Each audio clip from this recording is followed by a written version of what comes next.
हाँ जी, good afternoon. क्या हाल चाल आपके? बढ़िया। और आपकी ज़िंदगी चल रही है? बढ़िया चल रही है। मैथमेटिक्स कैसा चल रहा है? बढ़िया। अभी तक ठीक चल रहा है, आगे भी ठीक चलेगा। चलो जी, तो भाई वापस आते हैं हमारे प्यारे से सब्जेक्ट पर। सब्जेक्ट का नाम क्या है? Quantitative aptitude.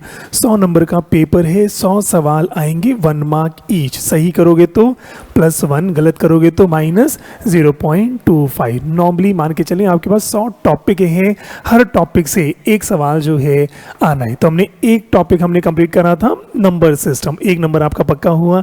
एक टॉपिक हमने कंप्लीट करा रेशो, 1 नंबर आपका जो है पक्का हुआ। आज एक नया चैप्टर, नया टॉपिक जो है अपने को शुरू करना है। तो डेली एक एक टॉपिक शुरू करते जाएंगे, एक एक नंबर जो है पक्का करते जाएंगे। ठीक है जी, चलो तो भाई आ जाते हैं आज का नया टॉपिक। और टॉपिक का नाम है प्रोपोर्शन।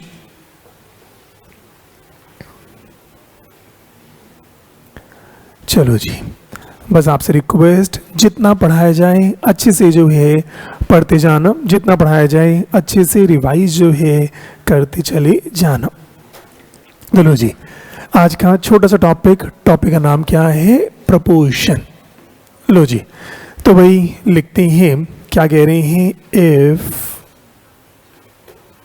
इफ A अपॉन में B is equal to C upon में D।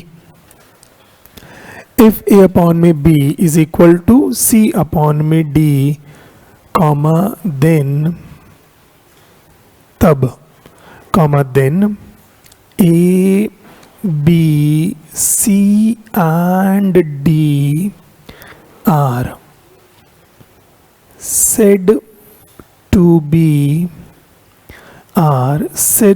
be in proportion।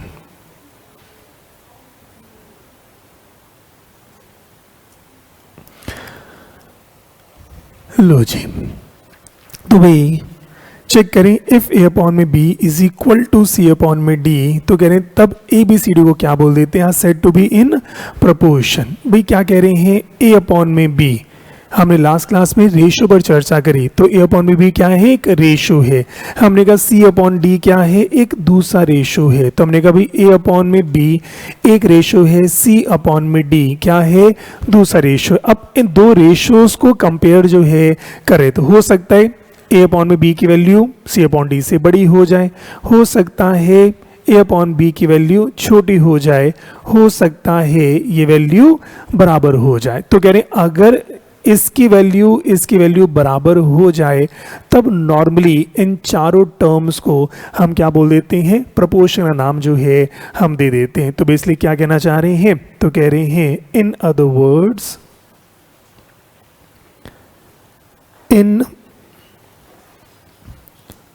Words, कह रहे दूसरे शब्दों की बात करें तो क्या कह रहे हैं?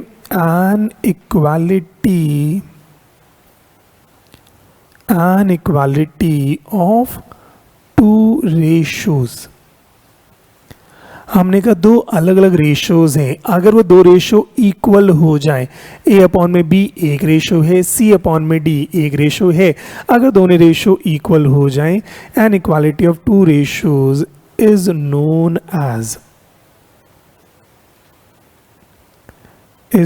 as proportion।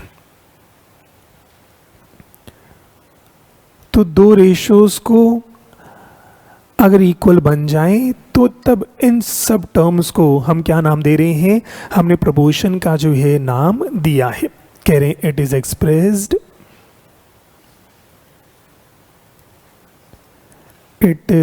एक्सप्रेस्ड। और लिखने का तरीका, हमने कहा A अपॉन में B को रेशो में हम ऐसे भी लिख सकते हैं, A:B। हमने कहा C अपॉन में D को हम इसको ऐसे लिख सकते हैं, C:D। और इक्वल को नॉर्मली डबल कॉलम ऐसे मान लीजिए, इस सिंबल से संबोधित जो है किया जाता है। तो आप चाहो कहो A अपॉन में B equal to C upon D, तब भी रेशो की बात है। और लिखने का एक तरीका और है, A:B is in proportion with C:D। लिखने का एक तरीका जो है आ जाता है। ठीक है जी, आई होप इसमें कोई दिक्कत तो नहीं है। और इसी के अब नामकरण की बात करें तो आप भी खुद सोच के बताओ, अब ए बी सी डी के अगर नामकरण करने हो तो मैं ए को क्या कह सकता हूँ? ए इज कॉल्ड एज, हाँ जी, ये कौन सी टर्म होगी? फर्स्ट, सेकंड, थर्ड या फोर्थ? हमने कहा फर्स्ट, तो भी कह रहे हैं A is called as first proportional term.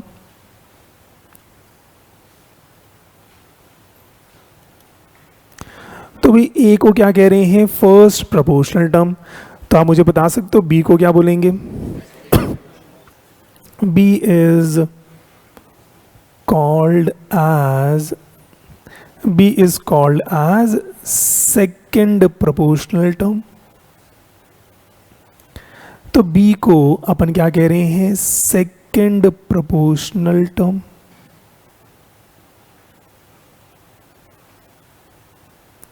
ऐसे बताओ अब सी को क्या बोलेंगे? सी इज कॉल्ड एज, हाँ जी, क्या बोलेंगे? Third proportional term.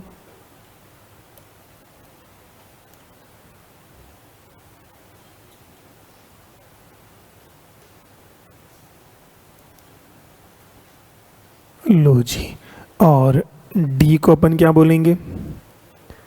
D is called as fourth proportional term.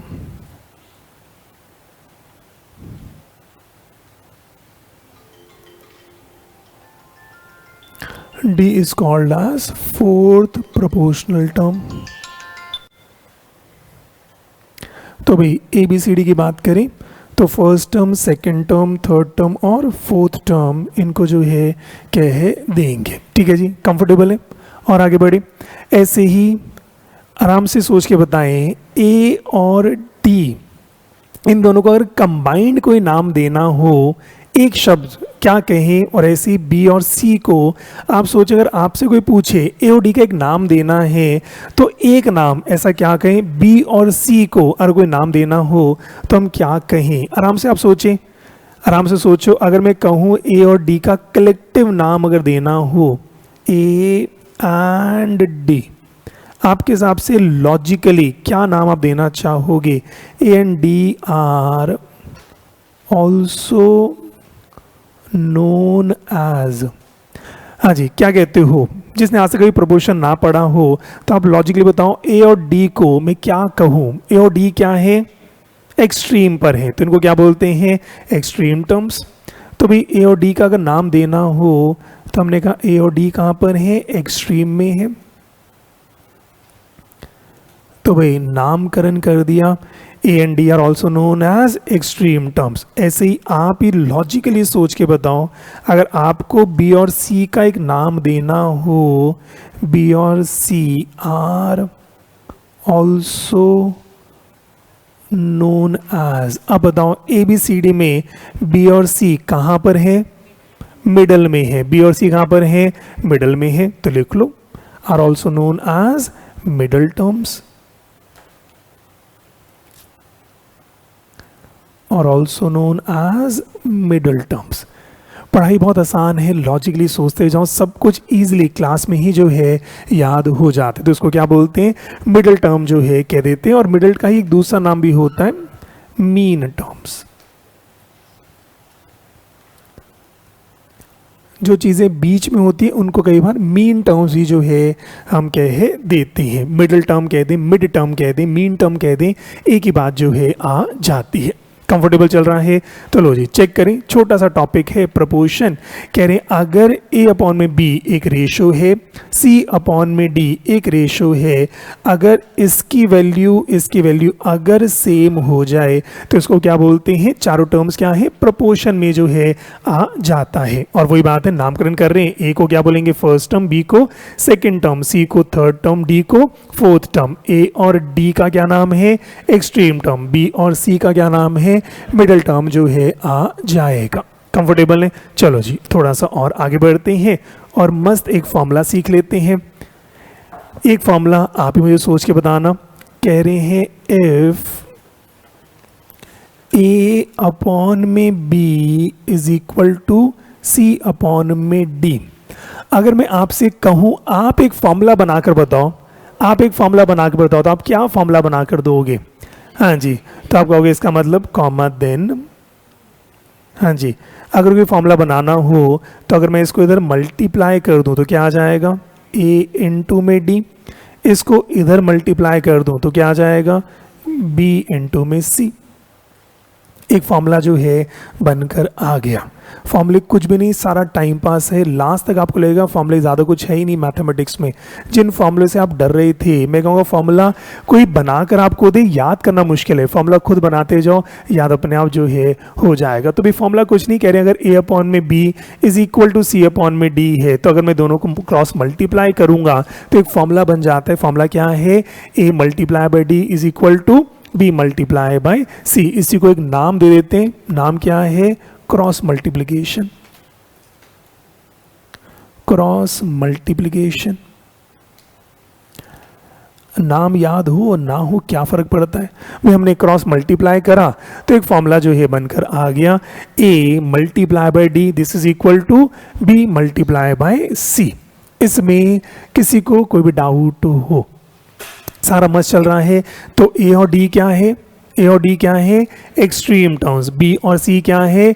Middle term. तो कुछ लोग कह देते हैं कि product of extreme terms would be equal to product of mean term, पर ऐसा लिखवाऊंगा कहीं ना कहीं आपको थोड़ी टेंशन जो है हो जाती। चीज़ों को सिंपल जो है रखते नहीं, तो किताबों में ये लिखा है ए और डी क्या है? Extreme terms. तो हमने कहा अगर एक्सट्रीम टर्म्स को मल्टीप्लाई करें, मीन टर्म को मल्टीप्लाई करें तो क्या आ जाएगा?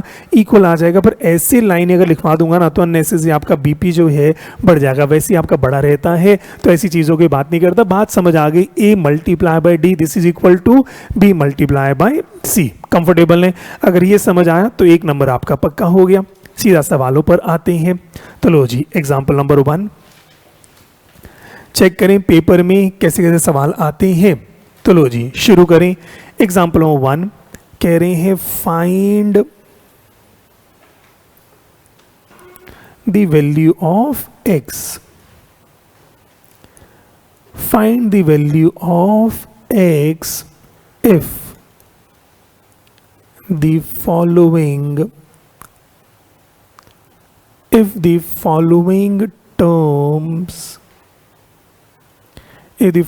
terms are in proportion।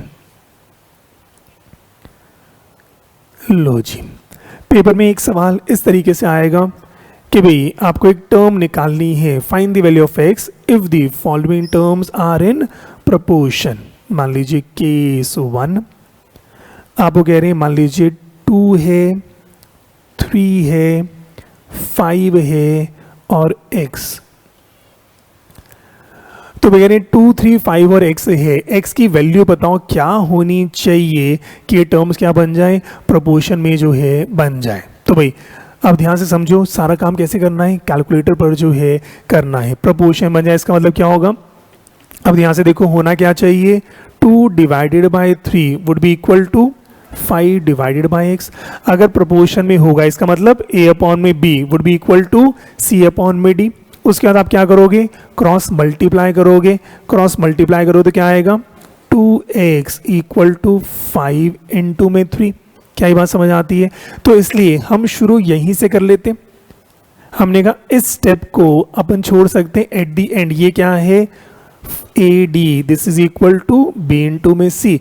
तो ऊपर जो हमने फॉर्मूला सीखा, ये फॉर्मूला मेरे बड़े काम का जो है आएगा। तो पहला स्टेप मैं यहीं से शुरू जो है करूंगा। तो जैसे ये सवाल आया, पहला स्टेप मैंने यहीं से शुरू करा। मैंने कहा प्रोडक्ट ऑफ एक्सट्रीम टर्म्स, ये क्या है? 2x इक्वल टू क्या हुआ? 3 इंटू में 5। तो क्या मुझे आप x बता सकते हो? x क्या होगा? 15 डिवाइडेड बाई 2। सारा काम कैलकुलेटर पर हो जाएगा। तो भाई सारा काम क्या करना है? कैलकुलेटर पर जो है करना है। और मेरे हिसाब से धीरे धीरे प्रैक्टिस करोगे, ये लिखने की ज़रूरत भी नहीं पड़नी चाहिए। तो सीधा मैंने कहा x कैसे निकालोगे? मैंने कहा इन दोनों को मल्टीप्लाई करा, ये कितना आया? 15। इससे मैंने डिवाइड करा, डिवाइडेड बाई 2। आंसर कितना? 7.5 जो है आ जाएगा। क्या ये 1 मिनट में कर लोगे? ऐसे ही चेक करो। अगर मैं आपसे कहूँ केस 2, लो जी, अगर मैं आपसे कहूँ केस 2, मान लीजिए मैंने कहा 2, 3x और 5। अब मुझे x की वैल्यू बता सकते हो? हाँ जी, x की वैल्यू कितनी आएगी? 10 डिवाइडेड बाय 3 या 3.3 बार, 3.3 बार। तो भाई आप चेक करो, इन दोनों को मल्टीप्लाई करना है, 2 इंटू में 5, this is equal to 3x। तो x कितना आ गया? 10 डिवाइड बाय 3 जो है आ गया। बस कोशिश करनी है ये धीरे चीज़ें, बस लिखने की ज़रूरत ना पड़े, सारा काम कैलकुलेटर पर जो है हो जाना चाहिए। अभी ऑनलाइन वाले बच्चों आंसर आ रहा है कि नहीं आ रहा? आप सबका आ रहा हो तो थम्स अप देते चले जाना। ऐसे ही फिर चेक करो, मैंने कहा केस 3, लो जी केस 3। अब मैंने कहा 225, 150, 75, x। Find the value of x। हाँ जी, कितना? 50। आंसर कितना आ गया? 50। 1 मिनट में ऐसे और क्या पूछेगा, ऐसे सवाल जो है वो पूछ लेता है। तो क्या करना है, इन दोनों को मल्टीप्लाई, 150 इंटू में 75, this is equal to 225x। बस वही फॉर्मूला ध्यान रखना, product of extreme terms equal to product of middle term. x की वैल्यू निकालोगे, आपका आंसर जो है आ जाना चाहिए। ठीक है जी, आराम से चेक करो क्या ये सारे आंसर निकाल पा रहे हो अच्छे से। ऐसे ही सिर्फ प्रैक्टिस के लिए मैंने कहा जी केस 4। हाँ जी केस 4, मैंने कहा 252, x, 132, 66। हाँ जी बताएं जी, x की वैल्यू कितनी? 126 जो है आ जाएगा। सिंपल सिंपल सा काम है। Product of extreme term a multiply by d, first term और लास्ट टर्म को मल्टीप्लाई करना है और मिडिल टर्म को मल्टीप्लाई करना है। सॉल्व करोगे, आंसर जो है आ जाना चाहिए। ऑनलाइन भी सारे बच्चों ने टाइप करके आंसर जो है दे दिया है। ठीक है जी, पेपर अगर इजी आया तो ऐसे सवाल आ जाते हैं, और पेपर अगर थोड़ा सा टफ बनाना हो तो सवाल फिर ऐसा आ जाता है। अब आपको कह रहे हैं 16/25, 4/9, 3/125, x। अब पेपर में ऐसा सवाल आ गया, कह रहे find the value of x। Find the value of x। हाँ जी, ऑनलाइन बच्चा कह रहे हैं आंसर है 0.16 बार। 6 पर या 16 दोनों पर, किस पर बार देना है? 6 पर। तो कह रहे हैं 0.16 बार जो है आप कह रहे हैं। ओके 0.016 बार ये कह रहे हैं। हाँ एक बार आप चेक कर लो, ऑनलाइन एक आ रहा है 0.16 बार, एक आ रहा है 0.016 बार। तो भाई आराम से चेक कर लें, किसी का 0.016 बार, किसी का और कोई आंसर आ रहा हो? ये आ रहा है। चलो फिर चेक करें कैसे करना है, ध्यान से चेक करो। पहली बात तो यही, इन दोनों को मल्टीप्लाई करना है, 4 divided by 9 multiply by 3 divide by 125, this would be equal to 16/25x। First equation तो समझ आती है, product of extreme terms, product of extreme term, this should be equal to product of middle term. बस इस बात को समझ जाएं, और उसके बाद अब आपके ऊपर है, ये लिखना चाहो लिख सकते हो, धीरे सारा काम कैलकुलेटर पर जो है कर देना। और अब क्योंकि 16/25 है, इसको इधर लेकर जाऊंगा तो क्या होगा? 25 डिवाइडेड बाय 16। ठीक है, इसमें कोई दिक्कत तो नहीं है। और मैं कहा धीरे धीरे, अभी तो क्या है शायद लिख रहे होगे, बाद में क्या होगा लिखने जो होते हैं सारा काम कैलकुलेटर पर जो है होगा। और कैलकुलेटर पर चेक करें 25 इंटू में 4 इंटू में 3 divide by 16 divide by 9 divide by 125। तो भाई x की वैल्यू कितनी आ रही है 0.016 बार जो है ये वैल्यू जो है आ जाएगी। तो भाई आंसर कितना आ गया 0.016 बार जो है ये आपका जो है आ जाएगा। ठीक है जी, ये आपका आंसर जो है आ जाएगा। अब पेपर में ये ऑप्शन भी हो सकता है और होने को पेपर में क्या हो सकता है, ऑप्शन ए आप वो कह रहे हैं 1 डिवाइडेड बाई 20, ऑप्शन बी कह रहे हैं 1 डिवाइडेड बाई 40, ऑप्शन सी कह रहे हैं 1 डिवाइडेड बाई 60, ऑप्शन डी कह रहे हैं 1 डिवाइडेड बाई 120। तो बताओ जी किसके साथ आंसर मैच हो रहा है? हाँ जी 1/60 ये आपका आंसर जो है आ जाएगा। तो अब करना क्या है, ये आपका आंसर आया और अब कैलकुलेटर पे चेक करो। 1 divide by 20 0.05, 1 divide by 40 0.025, 1 divide by 60 0.016 बार। मैंने शायद यहाँ पे गलत लिख दिया, ओहो लिखने में गलती हो गई, 016 बार ये आपका जो है आ जाएगा। ठीक है जी, आई होप क्या ये सारे कर पा रहे हैं, अच्छे से हो जाएगा। चलो जी एक सवाल और करके देखो। आज मुझे इतना ही पढ़ाना है, डेली का एक टॉपिक कंप्लीट जो है मुझे करना है। तो लो जी केस 6 चेक करें जी। डेली इस लेवल के टॉपिक अपने को डेली करने हैं, 100 नंबर आपके बहुत इजीली जो है पक्के हो जाते। तो भाई चेक करो, 2 डिवाइडेड बाई 5, 3 डिवाइडेड बाई 8, फिर कह रहे हैं x और फिर कह रहे हैं 25 divided by 4।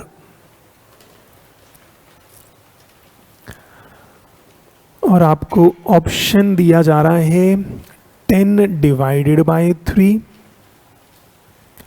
Option B 20 divided by 3, option C 15 divided by 6, option D none of these.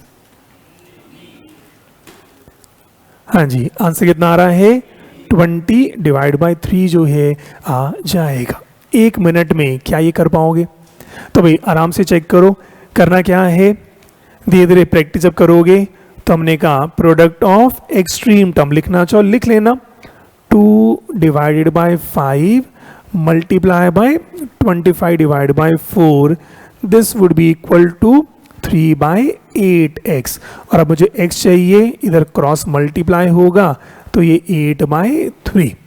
मन करे तो दे लिख लेना, पर कहूँगा बाद में कितनी कोशिश करना ये भी लिखने की ज़रूरत जो है ना पड़े। और अब बस इसको सॉल्व जो है करना है। तो हमने कहा जी 8 multiply by 2 multiply by 25 divide by 3 divide by 5 divide by 4, x कितना आया जी मेरे पास 6.6 बार, 6.6 बार। और अब ऑप्शन चेक करो 20 डिवाइड बाई 3, हाँ जी 6.6 बार जो है ये मेरा आंसर आ जाएगा। ठीक है जी, कर पा रहे हैं सारे अच्छे से? इसमें किसी को कोई भी डाउट हो आराम से चेक करें, किसी के मन में कोई भी दुविधा हो, अच्छे से हो गया है? तो लो जी मैंने कहा जी x की वैल्यू क्या थी 6.6 बार। ठीक है जी, ऑनलाइन वाले बच्चों सब ठीक चल रहा है? चलो जी और आगे बढ़ें। चलो जी फिर आगे बढ़ते हैं, थोड़ा सा और लिख लेते हैं। कह रहे हैं similarly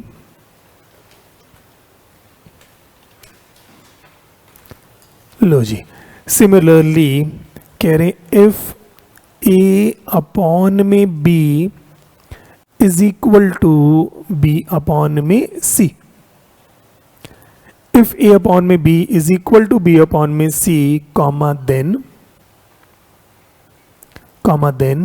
a, b and c are said to be in। है कुछ नहीं, कंसेप्ट अननेसेसरी एक्सटेंड कर दिया। कह रहे हैं ए अपॉन में बी अगर बी अपॉन सी के बराबर हो तो क्या ये प्रोपोर्शन में है कि नहीं है? हाँ जी प्रोपोर्शन में, और साथ में कह रहे हैं एक कॉन्टिन्यूटी भी आ रही है, कल हमने पढ़ा था कॉन्टिन्यूड रेशियो, एक लिंकिंग पिन भी है, तो क्या बोल देते हैं? Are said to be in continued proportion, are said to be in continued proportion. कह रहे प्रोपोर्शन में भी है और साथ में कॉन्टिन्यूटी भी, एक लिंकिंग पिन भी जो है आपकी जो है आ रही है। बस इतनी सी बात जो है उन्होंने कह दी, और आगे वही इट इज एक्सप्रेस्ड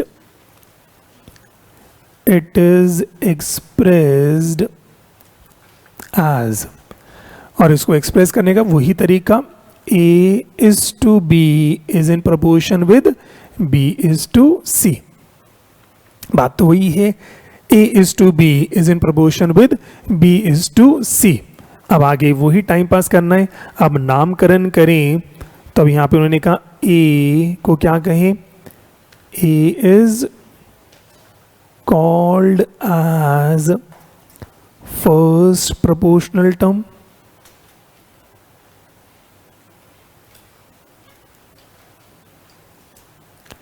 ए को क्या बोला जी? First proportional term. अब यहाँ पे टर्म्स कितनी है? 3 टर्म्स हैं कि 4 हैं? अब 3 ही टर्म्स हैं, तो B is called as second proportional term.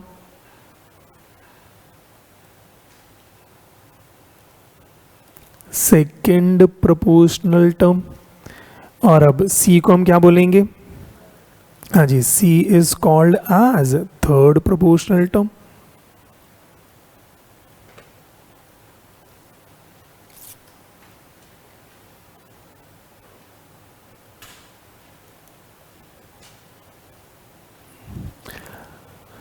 लो जी, आई होप क्या ये बात क्लियर है। अब एक फॉर्मूला आप ही मुझे बनाकर दिखाओ। चलो जी, अब एक फॉर्मूला और सीख लेते हैं, आप ही मुझे बताएं फॉर्मूला क्या बनेगा। कह रहे हैं इफ ए अपॉन में B is equal to B upon में सी कॉमा देन, बताओ जी क्या फॉर्मूला बनना चाहिए। हाँ जी, बी स्क्वायर इक्वल टू ए सी। तो लो जी, एक फॉर्मूला ये मस्त बनकर जो है आ गया। तो जब क्रॉस मल्टीप्लाई करेंगे तो बी स्क्वायर इक्वल टू क्या बन जाएगा? ए सी जो है बन जाएगा। ठीक है जी, करें इस पर भी सवाल। चलो जी, मस्त सवाल इस पर भी कर लेते हैं। छोटे छोटे प्यारे प्यारे सवाल हैं। एग्जाम्पल नंबर 2, लो जी चेक करें। एग्जाम्पल नंबर 2, लो जी एग्जाम्पल नंबर 2 कह रहे फाइंड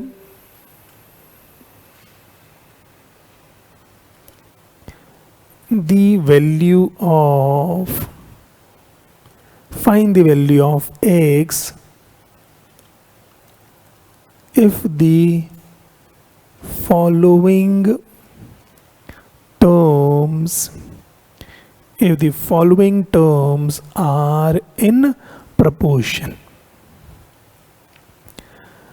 तो अगर ये proportion में हो तो x की वैल्यू जो है बतानी है। बताएं जी। केस 1, हाँ जी केस 1 कह रहे हैं 2, 3 और x। हाँ जी केस 1, 2, 3 और x। तो बताओ आप क्या करना है। बी स्क्वायर कितना होता है? 9 should be equal to 2x। तो मुझे बता सकते हो x कितना आ जाएगा? 9 डिवाइडेड बाई 2 कितना? 4.5। तो हमने कहा सिंपल सी बात है, बी स्क्वायर, बी क्या है? सेकेंड टर्म का square, 9 square should be equal to 2x। x कितना हो गया? 9/2। क्या 1 मिनट में कर लोगे? हो जाएगा अच्छे से। ऐसे ही चेक करें केस 2। अगर मैं आपसे कहूँ 2x और 3, हाँ जी 2x और 3, तो बता सकते हो x की वैल्यू क्या होगी? हाँ जी भी x की वैल्यू क्या होगी? x स्क्वायर कितना हो जाएगा? 6। तो x की वैल्यू क्या होगी? √6। और x स्क्वायर है क्वाड्रेटिक बन जाता है। 2 आंसर्स नॉर्मली जो है आ जाते हैं। हमारा अगला चैप्टर होगा क्वाड्रेटिक पे सारी चर्चा जो है करेंगे। मेरी इक्वेशन क्या बनेगी?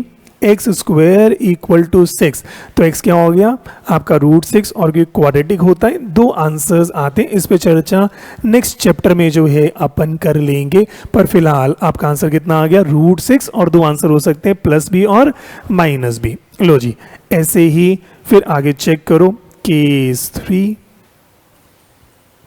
हाँ जी केस 3, लो जी चेक करें।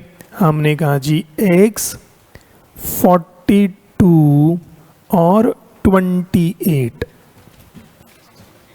हाँ जी, तो बताओ x की वैल्यू कितनी? हाँ जी आंसर कितना 63। कैसे निकाला? हमने कहा जी फॉर्मूला वही b square equal to AC। b square कितना है 42 का स्क्वायर इक्वल टू क्या 28x। 42 का स्क्वायर कैलकुलेटर पे कर लोगे, डिवाइड बाय 28 करोगे, आंसर कितना आ जाएगा 63 जो है आपका आंसर आ जाएगा। ठीक है जी। लो भाई, ऑनलाइन वाले बच्चों सब ठीक चल रहा है, ऑफलाइन वाले बच्चों सब ठीक चल रहा है। चलो जी और आगे बढ़ें, करें टाइम पास। ऐसे ही फिर मैंने कहा केस 4। हाँ जी केस 4 कह रहे हैं 882, 168, x। तो बताओ जी x की वैल्यू। हाँ जी आंसर कितना 32। अब तो आंसर फटाफट जो है आ जाएगा, आंसर कितना 32 जो है आपका आंसर आ जाएगा। लो जी ऐसे ही मैंने कहा केस 5।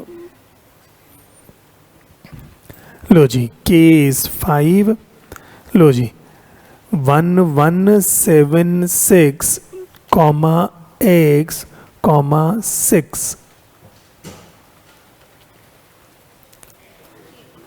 हाँ जी कितना 84 और ये क्वाड्रेटिक है, मैं कहूँगा प्लस माइनस, प्लस 84 भी आंसर होगा, माइनस 84 भी आपका आंसर जो है आ जाएगा। X square this would be equal to 1176 multiply by 6 और अंडर रूट दबाओगे तो आपका आंसर जो है आ जाएगा। ठीक है, पेपर अगर आसान आया तो ऐसे सवाल आएंगे, और पेपर अगर थोड़ा सा मुश्किल करना हो तो आओ जी केस 6। अब आपको कह रहे हैं 28, x, 25 और ऑप्शन दे रहे हैं 2√7, ऑप्शन दे रहे हैं 7√5, ऑप्शन दे रहे हैं 10√7, ऑप्शन डी दे रहे हैं 10√11। हाँ जी, तो भी आंसर क्या आएगा? आंसर सी 10√7 जो है आ जाएगा। तो भी करना क्या है, फिर से अपना काम तो सीधा सीधा, एक्स स्क्वायर कितना है 28 इंटू में 25, तो मैंने कहा जी 28 इंटू में 25, आंसर कितना आ रहा है 700, और अंडर रूट दबाओगे तो x की वैल्यू कितनी आ जाएगी प्लस माइनस 26.4575। अपना काम बड़ा सिंपल सा है, हमने सॉल्व किया, ये मेरा आंसर आया। पेपर में अगर ये ऑप्शन हो अच्छी बात है, ये ऑप्शन गिवन नहीं है, अब ऑप्शन मैच करें। ऑप्शन मैच कैसे करेंगे, पहले √7 निकालो, 7 अंडर रूट 7 का बटन अंडर रूट का बटन दबाया, multiply by 2 equal to, multiply by 2 equal to, क्या ये आंसर आ रहा है? नहीं। फिर क्या करना है, पहले अंडर रूट निकालते हैं, 5 अंडर रूट का बटन, 5 अंडर रूट का button, multiply by 7 equal to, multiply by 7 equal to 15.65, ये भी आंसर नहीं आया। फिर नेक्स्ट क्या है, 7 under root multiply by 10 equal to 7 under root multiply by 10 equal to 26.45, ये मेरा आंसर जो है आ गया। सिंपल सिंपल सा काम है, फटाफट से आपका आंसर जो है आ जाता है। ठीक है जी, तो लो जी आराम से चेक करें, इसमें किसी को कोई भी डाउट हो। हाँ जी, ऑनलाइन बच्चा पूछ रहा है सर आंसर तो दो हैं, पर पेपर में अगर सिर्फ एक ही आंसर है तो क्या ये सही होगा कि नहीं होगा? हाँ जी बिल्कुल है, ये भी आंसर है, ये भी आंसर है और माइनस भी आंसर है। तो पेपर में अगर प्लस वाला हो वो भी सही है, माइनस वाला हो वो भी सही है, दोनों हो दोनों ही सही जो है आ जाते हैं। लो जी, ऐसे ही चेक करके बताओ। केस 7, लो जी चेक करें केस 7, हाँ जी केस 7 चेक करके बताएं। आपको कह रहे हैं 12 कॉमा x कॉमा 98। लो जी चेक करें 12 कॉमा x कॉमा 98 क्या करना है? सिंपल सा काम, हमने कहा जी x स्क्वायर कितना होगा 12 इंटू में 98, तो हमने कहा जी 12 इंटू में 98 कितना आ रहा है 1176। तो x की वैल्यू कितनी आई? प्लस माइनस अंडर रूट का बटन दबाओ, 34.2928 कुछ ये वैल्यू आ रही होगी। ठीक है, पेपर में ऑप्शन ये भी हो सकता है, या पेपर में ऑप्शन क्या दे रहे हैं ध्यान से चेक करो, कह रहे हैं 14√3। चेक करके बताओ क्या ये आंसर सही आ रहा है? नहीं। फिर कह रहे हैं 14√5, क्या ये आंसर आ रहा है? नहीं। फिर चेक करो 14√6, क्या ये आंसर आ रहा है? नहीं। तो 14√7 कौन सा आंसर है? 14√6, ये मेरा आंसर जो है आ जाएगा। तो भाई आराम से चेक करो, बड़ा सिंपल सा काम जो है ये आपका जो है चलता है। लो जी, तो भाई आराम से चेक करें, इसमें किसी को कोई भी डाउट हो? लो जी आराम से देख लें, इसमें किसी को कोई भी डाउट हो? आई होप सबके सारे आंसर्स आ गए हैं। ठीक है जी, और आगे बढ़ जाएं। चलो अब खेल को थोड़ा सा और आगे बढ़ाते हैं। लो जी, ऑनलाइन वाले बच्चों सब ठीक चल रहा है, सबके आंसर्स आ रहे हैं। चलो फिर आगे बढ़ते हैं। जैसे रेशो में हमने कुछ laws of ratios, properties of ratios पढ़ी थी, ऐसे ही अब इधर भी आ जाते हैं। हमने कहा जी लॉज ऑफ प्रोपोर्शन।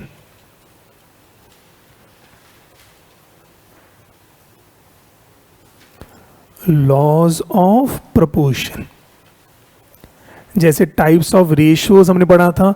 रेशियो अगर a अपॉन बी है तो कौन कौन से रेशियो पढ़े थे? याद करें एक बार। रेशियो अगर a अपॉन बी है, पहला कौन सा था? इनवर्स रेशियो, वो क्या होता है? b अपॉन में a। दूसरा क्या था? डुप्लीकेट रेशियो, वो क्या होता है? a square is to B square. फिर नेक्स्ट क्या था? Triplicate ratio, a cube is to B cube. Next कौन सा था? सब डुप्लीकेट, वो क्या होता है? Root a is to root b। फिर नेक्स्ट कौन सा था? Sub triplicate ratio, cube root of a is to cube root of b। उसका नेक्स्ट कौन सा था? Compound ratio. कंपाउंड रेशियो जितने रेशियो सबको क्या करना है? मल्टीप्लाई कर देना है। लास्ट कौन सा था? Continued ratio. कॉन्टिन्यूड रेशियो क्या था? जो भी लिंकिंग पिन थी उनकी वैल्यूज को सेम जो है अपने को बनाना है। बस आपसे रिक्वेस्ट, जितना डेली पढ़ा रहा हूं ना, बस घर पर कम से कम 5 बार, एक बार दो बार नहीं, कम से कम 5 बार उसको रिवाइज जो है कर लेना। सारे के सारे फॉर्मूले 5 बार डेली रिवाइज करना। डेली के अगर आप चेक करो 5, 7, 10, 15 फॉर्मूले जो है डेली अपने को याद करने हैं, तो होता वही लास्ट में फॉर्मूले बहुत सारे हो जाएंगे। बेस्ट वही है जितना मैं पढ़ा रहा हूँ। फर्स्ट डे नंबर सिस्टम पढ़ाया, घर में 5 बार रिवाइज जो है करना है। फिर रेशियो पढ़ाया, घर में 5 बार रिवाइज जो है, घर में नहीं, आते जाते कभी 5 बार रिवाइज जो है करते जाओ। आज प्रोपोर्शन पढ़ा रहा हूँ, घर पे डेली बेस पर 5 बार रिवाइज जो है करते चले जाना। चलो जी, तो भी चेक करें लॉज ऑफ प्रोपोर्शन। तो लो जी चेक करो लॉज ऑफ प्रोपोर्शन। कह रहे हैं इफ a अपॉन में b is equal to c upon में d। कह रहे अगर a अपॉन में b equal to c upon में d है, एक एक शब्द पर जाना, खुद सोचना, खुद कानून बनाना। ठीक है, मेरी बार बार कोशिश है, मैं आपको लॉज लिखवा नहीं रहा, आप खुद बनाएंगे, खुद मुझे जो है बताएंगे, तब अच्छे से याद जो है होता है। कह रहे अगर a अपॉन में b equal to c upon में d है, पहला कानून, कह रहे पहला कानून क्या है? मैं शब्द लिखवा रहा हूं, आप सोचना इसका क्या मतलब होगा। शब्द है इनवर्टेंडो। इन्वर्टेंडो किस शब्द से बना है? इनवर्स से। Thank you so much. एक बात में बचने का, किस शब्द से बना है? टिंडर से। इसका टिंडर से कोई लेना देना नहीं है, ठीक है। मुझे पता आप टिंडर पर होगे, टिंडर की जगह हमें इन्वर्टेंडो में टिंडर फोकस नहीं करना, हमें किसे फोकस करना है? इनवर्स पे करना है, ठीक है।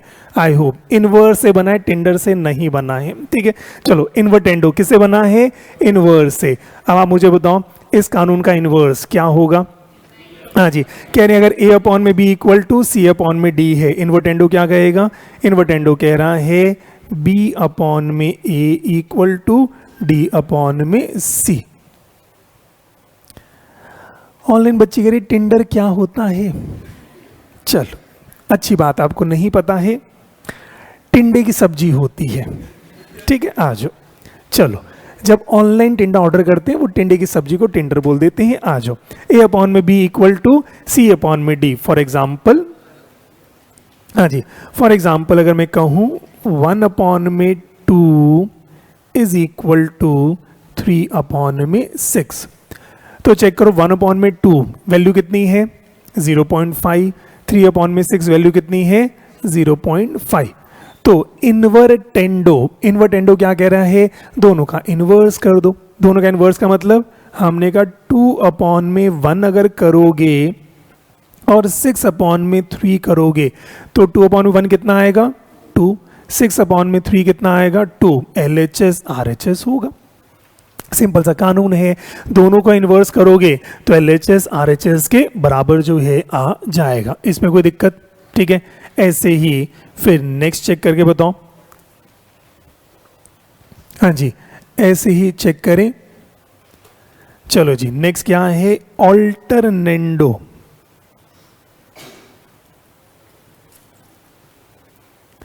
ऑल्टरनेंडो, आप ही बताओ ऑल्टरनेंडो किस शब्द से बना होगा? ऑल्टरनेट। इसमें क्या ऑल्टरनेट करें, मतलब क्या कहना चाह रहे होंगे? हाँ जी, कह रहे हैं ऑल्टरनेट करना है, तो मे भी हो सकता है ना इसको इंटरचेंज कर दें। हाँ जी, तो फॉर्मूला क्या बनेगा?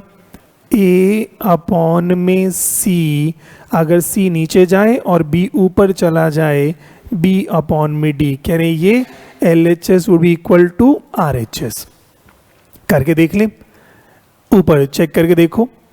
तो भाई हमने कहा अगर c को नीचे ले आए, इसको नीचे लेकर अगर आ जाएं, तो हमने कहा 1 अपॉन में 3, 2 को ऊपर ले जाओ 2 अपॉन में 6। तो चेक कर बताओ 1 अपॉन में 3 कितना होता है? 0.3 बार। 2 अपॉन में 6 कैलकुलेट चेक करो, 0.3 बार। हाँ जी, LHS RHS के बराबर, LHS RHS के बराबर जो है आ जाएगा। यदि बात क्लियर है? तो कई बच्चे कहते हैं सर क्या हम इसको भी कर सकते हैं? कर सकते हो। ऑल्टरनेटो का मतलब ऑल्टरनेट करना, जो आपका मन करे। तो मैंने अभी क्या किया? B और C को ऑल्टरनेट करा। आप क्या करो? D और A को करके देखो। तो बताओ फॉर्मूला क्या बनेगा? हाँ जी, फॉर्मूला क्या बनेगा? हमने कहा अगर D को और A को ऑल्टरनेट कर दें और बाकी सबको सेम रख दें, B और C अगर कर दें, तो चेक करो D अपॉन में B should be equal to C upon में A। तो चेक करो, इसको अगर ऑल्टरनेट करना है तो यहाँ पर क्या होगा? 6 अपॉन में 2 और यहाँ पर क्या है? 3 अपॉन में 1। तो चेक करो 6 अपॉन में 2 वो कितना हो गया? 3, और 3 अपॉन 1 कितना है? 3। LHS equal to RHS। वो कह रहे हैं इसमें कोई फर्क नहीं पड़ता, आप किसी को भी ऑल्टरनेट कर दो। B और C को करना चाहो B और C को कर दो, A और D को करना चाहो A और D को कर दो। कुछ बच्चे बड़े शरारती, सब दोनों को कर दें। दोनों कर दो भाई, हमें क्या फ़र्क पड़ता है। कह रहे सर बड़ा मज़ा आएगा, हम दोनों करना चाहते हैं। चलो एक बार दोनों कर देते हैं। तो चेक करो, D को ऊपर ले आओ, A को नीचे ले आओ। ऐसे इसको ऑल्टरनेट कर दो, B को ऊपर ले आओ, C को नीचे ले आओ। ठीक है, तो क्या ये इक्वल होगा कि नहीं होगा? चेक करके देखो, ये तो इन्वर्टेंडो ही बन गया। भाई जब दोनों ही ऑल्टरनेट करें तो b अपॉन में a would be equal to d upon में c, तो कोई फर्क नहीं पड़ता, कंसेप्ट समझ आ गया, मुझे ऑल्टरनेट करना है, चाहे एक को करो चाहे दोनों करो, कोई फर्क नहीं पड़ता। मैथमेटिक्स आपके लॉजिक पर चलता है, कहीं पर कोई रटाफिकेशन जो है अपने को नहीं मारना। क्या ये बात क्लियर है? लो जी, आई होप क्या ये बात समझ आती है। तो चेक करो, इन्वर्टेंडो बात अच्छे से समझ आई, इन्वर्स करना, ऑल्टरनेंडो ऑल्टरनेट करना। क्या ये फॉर्मूले याद हो जाएंगे या याद हो चुके हैं? हो चुके हैं। पूरा मैथमेटिक्स ऐसे खत्म होता है, पता भी जो है नहीं चलता। मैथ्स बेहद आसान सब्जेक्ट है उनके लिए जो लॉजिकली सोच रहे हैं, और मैथ्स बहुत मुश्किल है उनके लिए जो रट्टा मारना जो है चाहते। जो रट्टा मारेगा उसके लिए तो बहुत सारे फॉर्मूले जो है आ जाएंगे। ये ऑनलाइन बच्चे ने मुझे क्या भेजा है, ये पहली बार नया इमोटिकन आया है। ऑनलाइन बच्चे ने मुझे तरबूज भेजा है, तरबूज। इस टॉपिक पर लग तो तरबूज ही रहा है, इस तरबूज का क्या मतलब है? चलो चलो और आगे बढ़े, चलो फिर थोड़ा सा आगे जो है बढ़ते हैं। फिर आए पॉइंट नंबर 3। चलो जी, फिर आए पॉइंट नंबर 3। अगला कानून, इतना प्यारा कानून है, मजा आ जाता है। तो भाई चेक करो अब और कानून कैसे बने। देखो दो कानून समझ आ रहे थे, इन्वर्स कर दिया, ऑल्टरनेट कर दिया, ठीक है ना। इन्वर्स कर दिया एक कानून बन गया, ऑल्टरनेट कर दिया एक कानून बन गया। अच्छा, एक क्रॉस मल्टीप्लाई करा था तो AD इक्वल टू BC एक कानून बन गया था।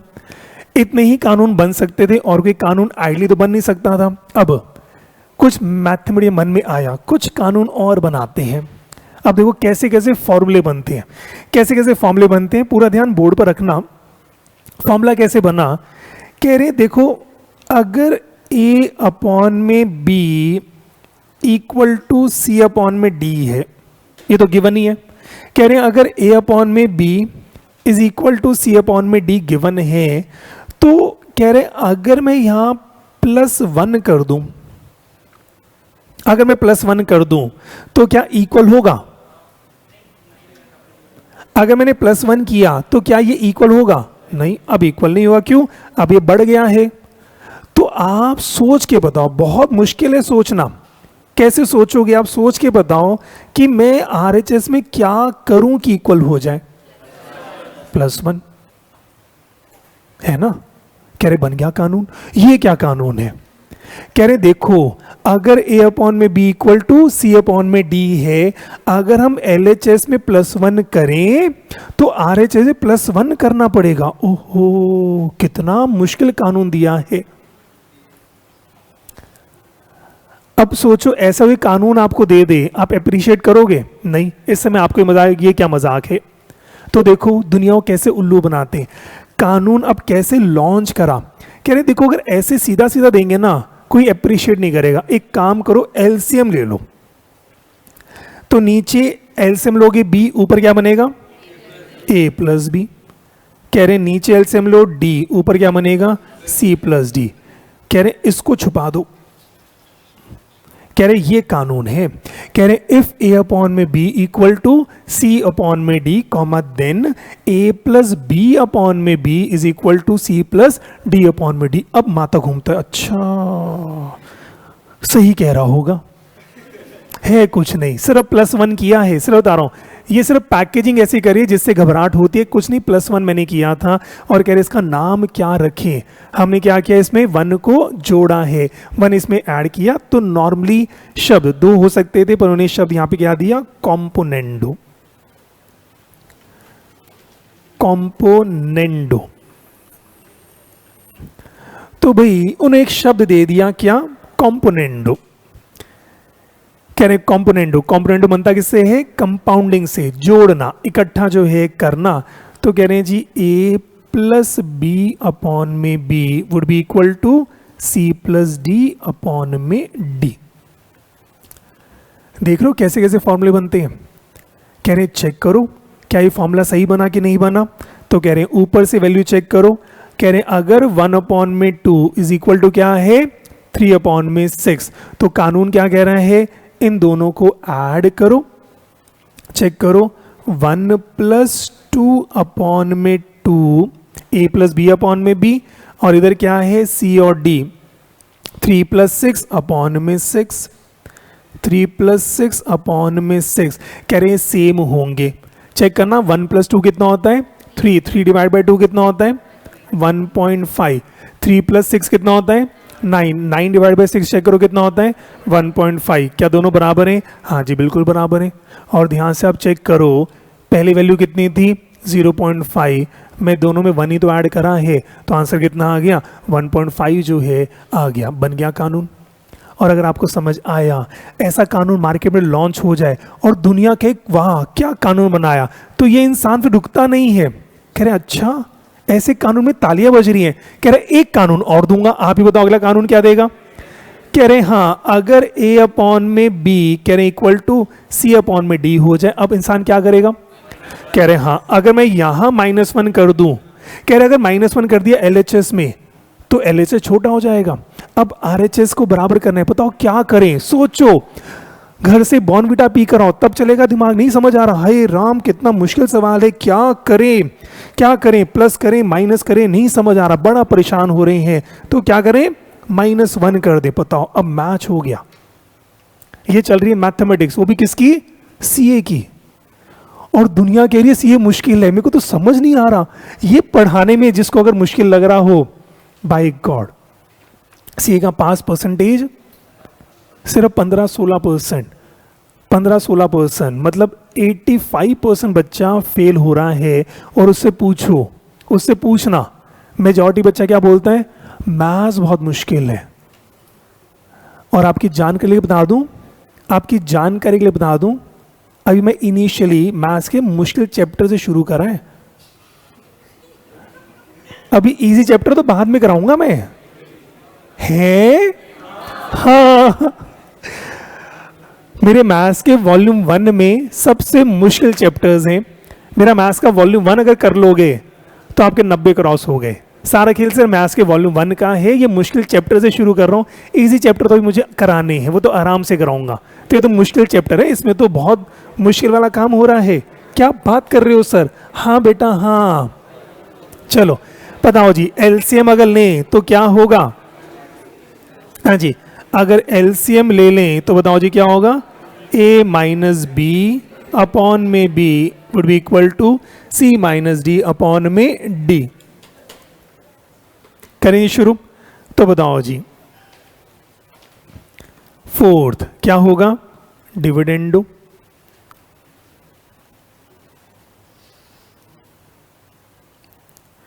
लो जी चेक करें क्या होगा जी, डिविडेंडो।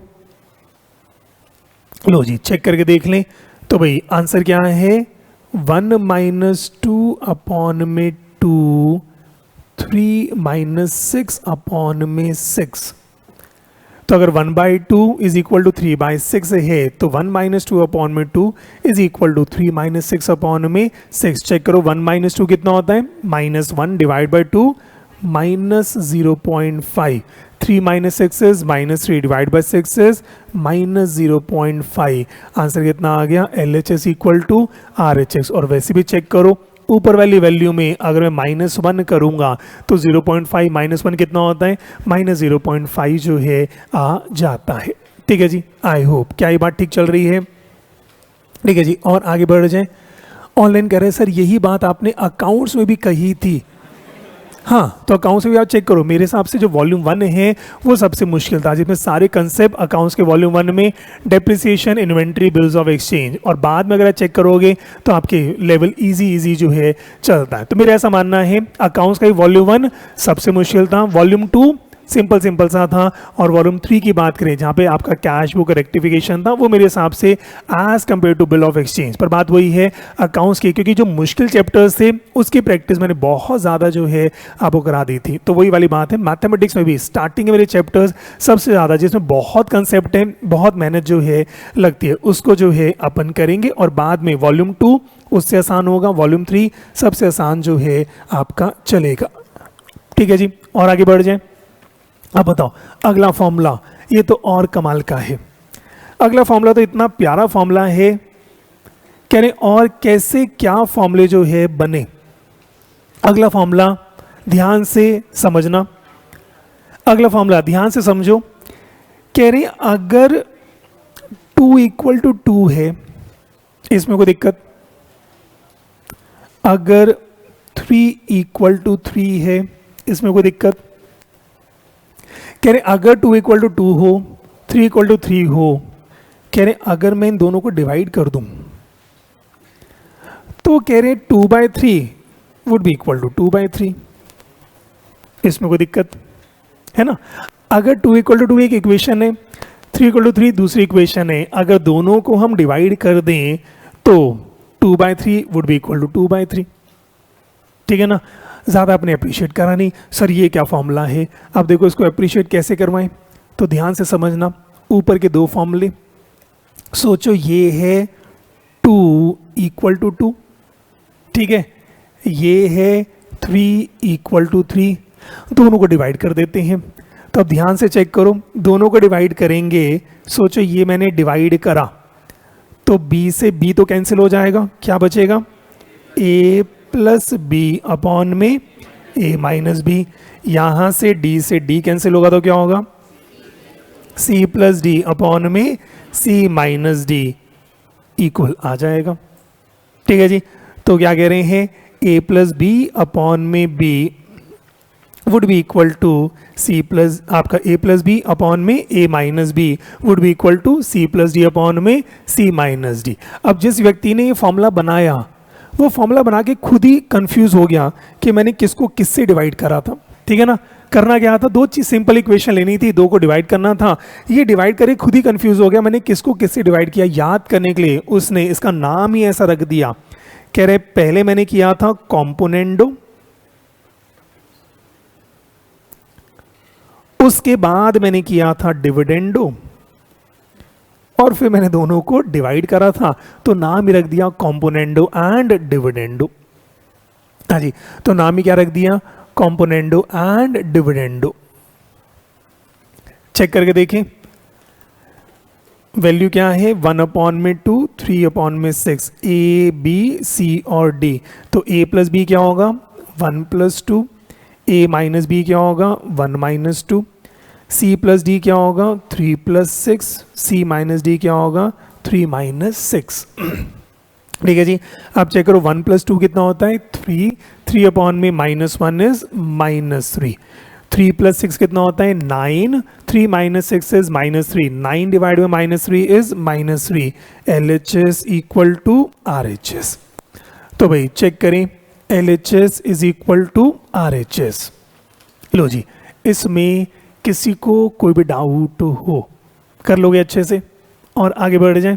चलो आखिरी दो प्रॉपर्टी, चलो जी आखिरी दो प्रॉपर्टी पर और आ जाए। प्रॉपर्टी नंबर 6,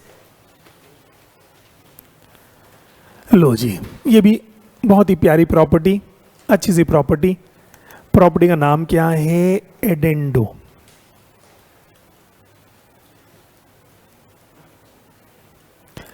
लो जी सेकेंड लास्ट प्रॉपर्टी पर आ जाओ। सेकेंड लास्ट प्रॉपर्टी का नाम क्या है, एडेंडो।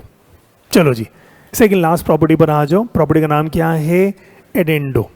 तो भाई एडेंडो चेक करो, अगर ये समझ आया तो लास्ट प्रॉपर्टी क्या है, सबट्राहेंडो। एक है ऐड, एक है सबट्रैक्ट, सेम कंसेप्ट पर जो है चलता है। तो चेक करें एडेंडो क्या कह रहा है, कह रहे हैं इफ a अपॉन में b is equal to c upon में d comma then if a upon में b is equal to c upon में d कॉमा देन, ध्यान से चेक करो, कह रहे हैं a अपॉन में b is equal to c upon में d and this value would be equal to, ऊपर की टर्म्स को ऐड कर दो, नीचे की टर्म्स को ऐड कर दे। ऊपर की टर्म्स को ऐड करें तभी शब्द आया एडेंडो से। जितने रेशियोज हैं, रेशियो की सारी फर्स्ट टर्म या एंटीसीडेंट्स को ऐड करो और रेशियो की सेकंड टर्म या कॉन्सिक्वेंट्स को ऐड जो है करें, कह रहे आंसर सेम जो है आएगा। चेक कर लेते हैं, चेक करके देखो। हमने कहा वैल्यू क्या है 1/2, दूसरी वैल्यू क्या है 3/6। ये तुम्हें गिवन था, कह रहे 1 और 3 दोनों को ऐड करो, कितना आएगा? 1 + 3 कितना होता है? 4। नीचे 2 + 6 कितना होगा? 8। जरा चेक करना, 4/8 क्या 0.5 आ रहा है? हाँ जी, आंसर सेम जो है आ जाता है। तो 1/2 कितना होता है? 0.5। 3/6 कितना होता है? 0.5। अगर इन दोनों को ऐड कर दें, 1 + 3 कितना हो गया? 4। नीचे 2 + 6 कितना हो गया? 8। 4/8 भी कितना होता है? 0.5 जो है ये आपका आ जाता है। ठीक है जी। और लास्ट बिल्कुल सेम प्रॉपर्टी, हाँ जी लास्ट चेक करो, बिल्कुल सेम प्रॉपर्टी सब्ट्राहेंडो। हाँ जी, लास्ट प्रॉपर्टी पर आ जाएं, सब्ट्राहेंडो।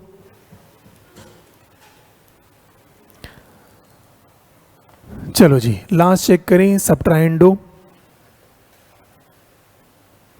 लो जी, सब्ट्राहेंडो सेम प्रॉपर्टी, बताओ जी क्या होगा? कह रहे हैं if a/b is equal to c/d comma then, हाँ जी कह रहे comma then a/b is equal to c/d is equal to, subtrahendo क्या कहेगा? सब्ट्रैक्ट कर दो a - c/b - d। क्या अगर सारी टर्म को सब्ट्रैक्ट कर दोगे तभी काम जो है आपका बन जाएगा। ठीक है जी। लो जी, तो भाई चेक करके देखें। फॉर एग्जाम्पल हमने कहा 1/2 इक्वल टू 3/6, ये कितना है? 0.5। ये कितना है? 0.5। अगर दोनों को सब्ट्रैक्ट करें, 1 - 3 नीचे क्या आएगा? 2 - 6। 1 - 3 कितना होता है? -2। ये कितना होता है? -4। दोनों को अगर आप करो तो आंसर कितना आएगा? अभी भी 0.5 जो है ये मेरा आंसर जो है आ जाएगा। तो ये मेरा आंसर क्या आ जाएगा? 0.5 जो है आ जाएगा। लो जी, आराम से चेक करें, इसमें किसी को कोई भी डाउट हो?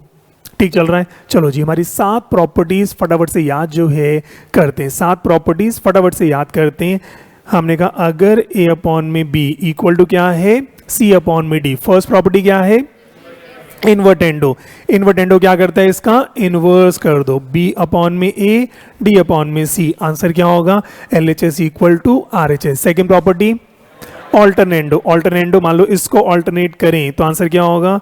a/c would be equal to b/d। Third property कौन सी है?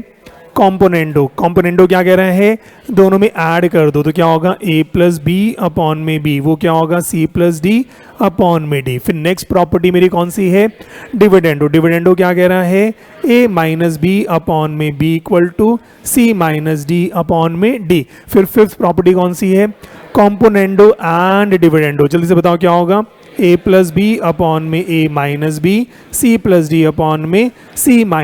- d। यहाँ तक क्लियर है। फिर सिक्स्थ प्रॉपर्टी एडेंडो। एडेंडो क्या कह रहा है? बाकी सब में, ध्यान समझना, बाकी सब में LHS RHS के बराबर है। LHS RHS के बराबर है पर इस वैल्यू के बराबर नहीं है। हमने कहा ध्यान से चेक करो, स्टार्टिंग में वैल्यू क्या थी? स्टार्टिंग में चेक करो वैल्यू क्या थी? 0.5। फिर वैल्यू कितनी हो गई? 2। फिर वैल्यू कितनी हो गई? 0.3 बार। फिर वैल्यू कितनी हो गई? आपका 3। फिर वैल्यू कितनी हो गई? 1.5। फिर वैल्यू कितनी हो गई? -0.5। वैल्यू कितनी हो गई? -3। जो भी नई प्रॉपर्टी है LHS RHS के बराबर है पर इनिशियल वैल्यू के अलग है। इनिशियल वैल्यू क्या थी? 0.5। हर प्रॉपर्टी में कुछ नई वैल्यू जो है आई पर LHS RHS के बराबर। एडेंडो ने क्या कहा? ये वैल्यू सेम रहेगी। ये वैल्यू क्या रहेगी? सेम। अगर आप a + c और a - c, आपका a + c और b + d जो है कर दें, ऊपर की टर्म्स को ऐड, नीचे की टर्म्स को ऐड करेंगे, वैल्यू सेम रहेगी। और सब्ट्राहेंडो ने क्या कहा? अगर आप सब्ट्रैक्ट करोगे b - d तभी वैल्यू क्या रहेगी? सेम। तो एडेंडो सब्ट्राहेंडो वैल्यू सेम रहती है, बाकी सब में वैल्यू बदल जाती है। पर हाँ, LHS किसके बराबर रहेगा? RHS के बराबर जो है वो आपका रहता है। ठीक है जी। लो जी, आई होप सारा कंफर्टेबल चल रहा है, सारा अच्छे से चल रहा है। ऑनलाइन वाले बच्चों सारा ठीक चल रहा है?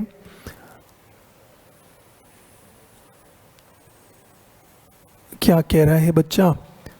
सर एक बात कहूं बुरा मत मानना, क्या कहना चाह रहा है? मान लिया बुरा, ठीक है छोड़, क्या? अच्छा, एक बात कहूं बुरा मत मानना, जो आप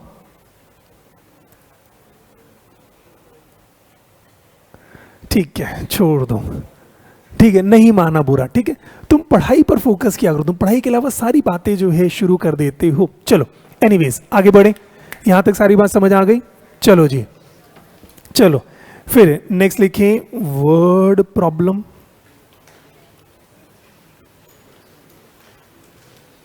चलो जी, फिर थोड़ा सा और आगे आ जाए। हाँ जी, वर्ड प्रॉब्लम। लो जी, अब इसको अपने बिजनेस में कैसे यूज करना है, अपने बिजनेस में कैसे यूज करना है, तो लो जी चेक करें। एग्जाम्पल नंबर कौन सा है? 3। तो एग्जाम्पल नंबर 3 पर जो है आ जाए। लो जी, एग्जाम्पल नंबर 3 पर जो है आ जाए। तो लो जी चेक करें। हाँ जी, एग्जाम्पल नंबर 3 केस 1। हाँ जी, आपको कह रहे हैं if ₹10, if ₹10 gives you 20 apples, आपके यहाँ 10 रुपये हैं, 10 रुपये लेकर आप मार्केट में गए और मान लेते हैं आपको 20 एप्पल्स मिल रहे हैं, comma then how many apples will you get in 50 rupees. कह रहे 10 रुपए का अगर 20 एप्पल हैं तो 50 रुपए के कितने एप्पल होंगे? आराम सोचें, अगर 10 रुपए के 20 एप्पल हैं, बता सकते हो 50 रुपए कितने एप्पल होंगे? 100। सिंपल सा मैंने एग्जांपल दिया कंसेप्ट समझाने के लिए कि 10 रुपए के अगर 20 एप्पल हैं तो आइडली क्या करना है? सिंपल यूनिटरी मेथड जो है करना है। 10 रुपए के अगर 20 एप्पल हैं तो बताओ 1 रुपए कितने होंगे? 20 डिवाइड बाई 10, ठीक है जी। और 50 रुपए के कितने होंगे? 20 डिवाइड बाई 10 इंटू में 50, कितने एप्पल आ गए? 100 एप्पल जो है आ गए, ठीक है। तो ये तो सिंपल सा एग्जांपल आपको जो दिया था कि आप कंफर्टेबली समझ पाए। अगर 10 रुपए के 20 एप्पल हैं तो 50 रुपए कितने एप्पल जो है होंगे। एक तरीका ये जो आपने स्कूल में सीखा हुआ है, ठीक है। थोड़ा सा प्रोपोर्शन की मदद जो है लेते हैं, इन्हीं चीज़ों को प्रोपोर्शन में कैसे करें तो चेक करो। हमने कहा 10 रुपये का रिलेशन 20 एप्पल के साथ है, तो अब ध्यान चेक करो मैंने क्या कहा, जो रिलेशन 10 रुपये का 20 एप्पल के साथ है ऐसा ही रिलेशन मैंने कहा 50 रुपये का नए एप्पल के साथ होना चाहिए। मैंने कहा जो रिलेशन 10 रुपये का 20 के साथ है वही रिलेशन 50 का नए एप्पल के साथ होना चाहिए। क्या ये बात समझ आती है? तो इस वर्ड प्रॉब्लम को अगर हम एक लाइन में ले लें, जो रिलेशन 10 रुपये का 20 एप्पल के साथ है वही रिलेशन नए रुपये का नए एप्पल के साथ होना चाहिए। पहले रुपये हैं फिर एप्पल हैं, पहले रुपये हैं फिर एप्पल जो है आएंगे। और अगर ये बात समझ आई तो वही बात है, मुझे x की वैल्यू निकालनी है। तो ध्यान से बताओ x की वैल्यू निकालनी है, ये मेरी कौन सी टर्म है? 4th term, sum of middle term. तो ध्यान से चेक करो, 20 इंटू में 50 would be equal to 10x। तो भाई 10x would be equal to 20 into 50। और अगर मुझे x निकालना हो तो मैं सीधा क्या करूँगा? Divide by 10। आंसर सेम आया, आंसर सेम जो है आपका आ जाएगा। और x कितना आ गया? 100 एप्पल्स। हाँ जी, एक्स कितना आ गया 100 एप्पल। तो भाई आप जब भी बिजनेस करने जाते हैं, आप रॉ मटेरियल खरीदने जा रहे हैं, तो उस समय सारी चीज़ें कि भाई ट्रेड डिस्काउंट कितना मिल रहा है, क्या किसके साथ रेशियो चल रहा है, तो मार्केट में ये काम बड़ा जो है आ जाता है कि इतने रुपए के कोई चीज़ें कह रहे हैं भाई ये इतने रुपए के हिसाब से, ये इतने रुपए के हिसाब से। तो अगर आपको रिलेशन अगर समझ आ जाए तो फटाफट आप निकाल लोगे कि आपके पैसे की वर्थ कितनी है, इतने पैसे से कितना सामान जो है निकाल सकते हो। और ऐसे ही केस 2, लो जी चेक करें केस 2, सेम सवाल दे रहा हूं। हाँ जी, सेम सवाल कह रहे इफ, ऊपर वाला सेम सवाल, if ₹10 gives you, if ₹10 gives you 20 apples, if ₹10 gives you 20 apples, how much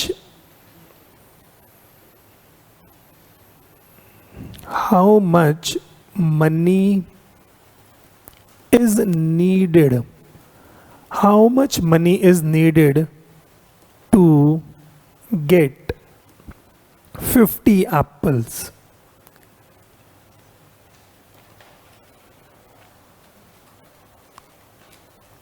How much money is needed to get 50 apples?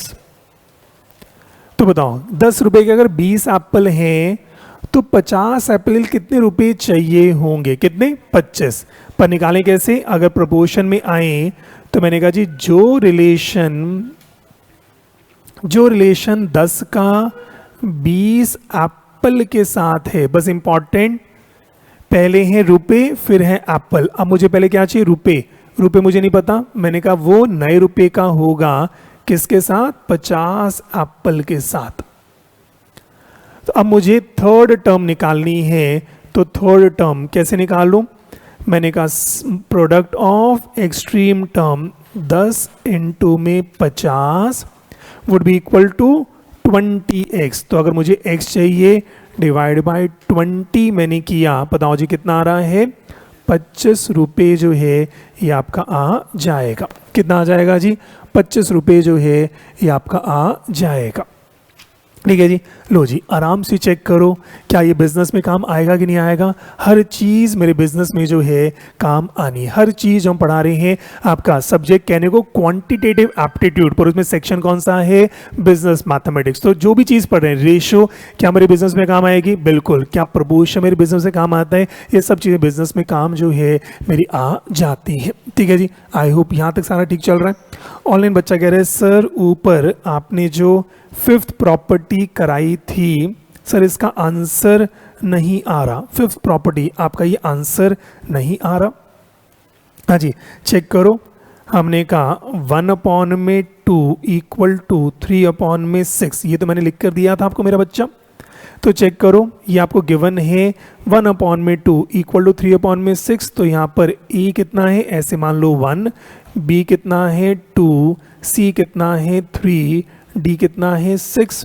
तो अब चेक करें, बताओ a प्लस बी कितना होगा 1 + 2, a माइनस बी कितना होगा 1 - 2, c प्लस डी कितना है 3 + 6, c माइनस डी कितना है 3 - 6।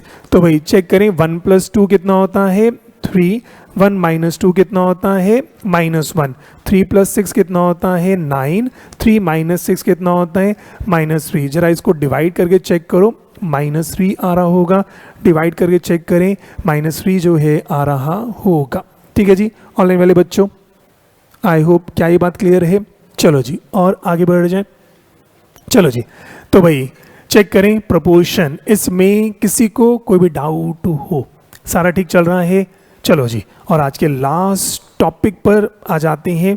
प्रोपोर्शन टॉपिक कंप्लीट हो गया, पर एक और टॉपिक मुझे जो है कराना है। तो आज के लास्ट टॉपिक पर आते हैं जिसके साथ आपके 3 नंबर जो है पक्के जो है हो जाएंगे। डेली का एक नंबर, इनिशियल लेवल पर एक नंबर, बाद में फिर नंबर आपके जो है बढ़ने शुरू होंगे। ऑलमोस्ट 65 लेक्चर्स मेरे को चाहिए, 65 लेक्चर्स में 100 नंबर की तैयारी जो है आपकी हो जाएगी। ठीक है जी चलो और आगे बढ़ें। क्या कह रहा है बच्चा,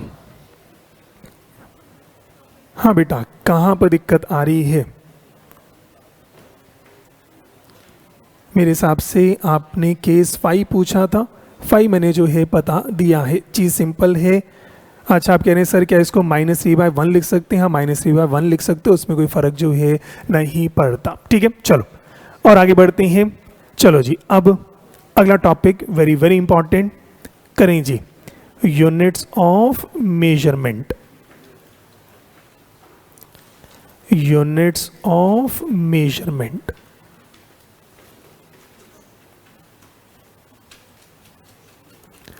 लो जी, आ जाए यूनिट्स ऑफ मेजरमेंट। हाँ भाई, ऑनलाइन वाले बच्चों सब ठीक चल रहा है? ठीक चले तो मेरे को थम्स अप स्माइली भेज दिया करो। तरबूज वैसे छोड़ सकते हैं, स्माइली और कहते हैं थम्स अप से मेरे को लगता है सारा समझ आ रहा है। तरबूज, केला, चीकू भेजोगे तो मुझे समझ नहीं आएगा कि ये इससे मतलब आप क्या कहना चाह रहे हो। ठीक है, हाँ, तो अगर सब ठीक चल रहा है तो मेरे को आप इमोटिकन भेजते जाएं, ठीक नहीं चल रहा तो मेरे को आप बता सकते हैं। अच्छा, गुलदस्ता ही भेज दिया है, थम्स अप भेज दिया है, चलो ठीक है, स्माइलीज भी आ गए, हार्ट भी आ गया है, सारा ठीक है। चलो जी, अब आए जी यूनिट ऑफ मेजरमेंट। तो भाई फिर से बिजनेस वर्ल्ड में हमें बहुत सारी चीज़ें मेजर जो है करनी है, बहुत सारी चीज़ें हमें मेजर जो है करनी है। मेजर करने के लिए क्या क्या मेजर करना है? मे बी डिस्टेंस मेजर करना होता है। हाँ जी, डिस्टेंस मेजर करना होता है। तो डिस्टेंस मेजर करने के लिए कौन से यूनिट हम यूज़ करते हैं? May be kilometre. किलोमीटर जो है, लेंथ को अगर मेजर करना है तो किलोमीटर काम आता है। हाँ जी, किलोमीटर। और क्या काम आता है? मे बी मीटर काम आ जाता है। और क्या काम आता है? सेंटीमीटर में भी काम आ जाता है, मिलीमीटर जो है काम आता है। क्या ये बिजनेस वर्ल्ड में काम आता है? ये सारी चीज़ें काम जो है आपकी आती हैं। वैसे बताओ, किलोमीटर में कौन सी लेंथ को मेजर करते हो? किलोमीटर में कौन सी लेंथ को? भैया आप घर से इंस्टीट्यूट आए, चेक करते हैं, घर से अगर आप इंस्टीट्यूट आ रहे हो तो कितने किलोमीटर है, कितने किलोमीटर है ये आप जो है चेक करते हो। तो मोस्ट प्रॉब्ली आप आसपास से आ रहे हैं, दूर से आ रहे हैं? अच्छा, दूर से भी आ रहे हैं, पास से भी आ रहे हैं। तो कितने बच्चे हैं जो विद इन 1-2 किलोमीटर्स के रीच में आ रहे हैं? 2-2.5 किलोमीटर के आसपास में ये है। अच्छा, इससे बाहर विद इन 10 किलोमीटर्स कितने आ रहे हैं?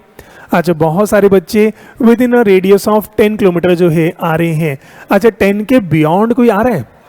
अच्छा, आ रहे हो, कहाँ से आ रहे हो? बादली से। बादली कितने किलोमीटर है? गाजियाबाद से आ रहे हो। गाजियाबाद कितने किलोमीटर है? 70। आप डेली 70 किलोमीटर ट्रेवल करके मुझसे पढ़ने आ रहे हो। ओए, थैंक यू सो मच। तो ये कह रहे हैं आप 70 किलोमीटर्स आप चलकर जो है आ रहे हैं, गाजियाबाद से आ रहे हैं। और कहाँ से आ रहे हो? हाँ जी, कहाँ से? अच्छा, आप कॉलेज से आ रहे हो। कॉलेज कितना दूर है?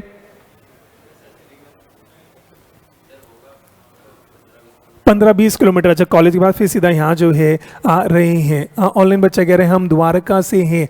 ठीक है, द्वारका से 22 किलोमीटर से, आप 22 किलोमीटर दूर से आप मुझसे जो है पढ़ रहे हैं। अच्छा, ऐसा कोई जो दिल्ली के बाहर से हो, पीजी में स्टे कर रहा है? ऐसा कहाँ से? उत्तराखंड से हैं। अच्छा, उत्तराखंड कितने किलोमीटर है दिल्ली से? 250 किलोमीटर। तो आप उत्तराखंड से स्पेशल जो है आप पढ़ने जो है आ रहे हैं। और कोई बच्चा जो दूर से स्टे करने यहाँ पर आए हो? ऑनलाइन बच्चे, अच्छा आप कहाँ से हो? ऑनलाइन वाले बच्चे आप कहाँ से हैं और कितने दूर से हैं? अच्छा, और कोई जो दिल्ली के बाहर से? अच्छा, पंजाब से। आज वो आया नहीं है, कहाँ गया? अच्छा, अभी पंजाब वापस चला गया है। अच्छा, कुछ दिनों के लिए जो है चला गया है। अच्छा, वो पंजाब, आपका फ्रेंड पंजाब से जो है आ रहा है। ऑनलाइन बच्चे कह रहे हैं हम बिहार से हैं, हरियाणा से हैं।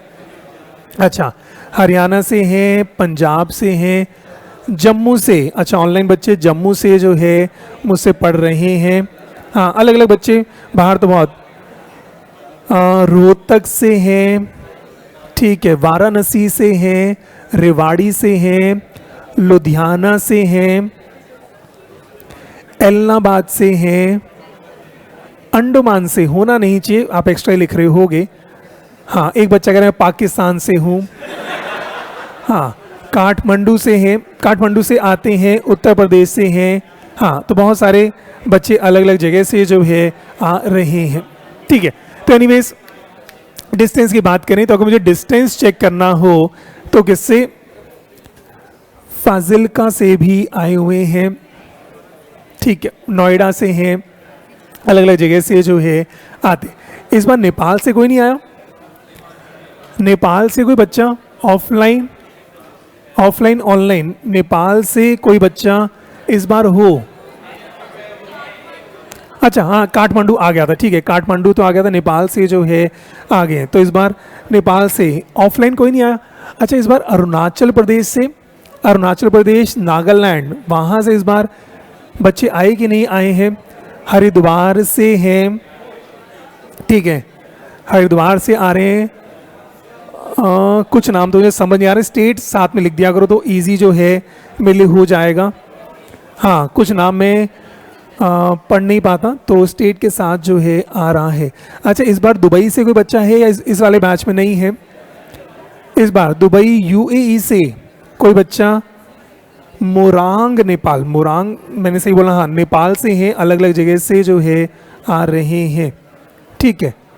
इस बार दुबई, अबू धाबी, यूएई उधर से कोई बच्चा हो जाते। चलो एनीवेज, तो वापस आए, हमने किलोमीटर की बात करें तो डिस्टेंस अगर हमें नापना हो तो मे बी सोनीपत हरियाणा से हैं, ठीक है।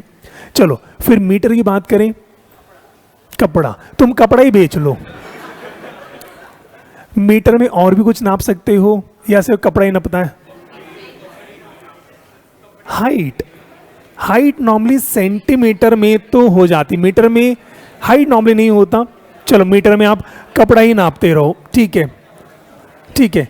अच्छा फिर सेंटीमीटर में क्या नापते हैं? एक ये मुझे आज तक समझ नहीं आया, मैं जब भी पूछता हूँ मीटर में एक आंसर पूरी क्लास का आता है कपड़ा। बचपन में तुमने ना एग्जाम्पल पर रट्टा मारे हुए, और जब मैं पूछता हूँ सेंटीमीटर हमेशा आता है स्केल। तुम स्केल नापोगी?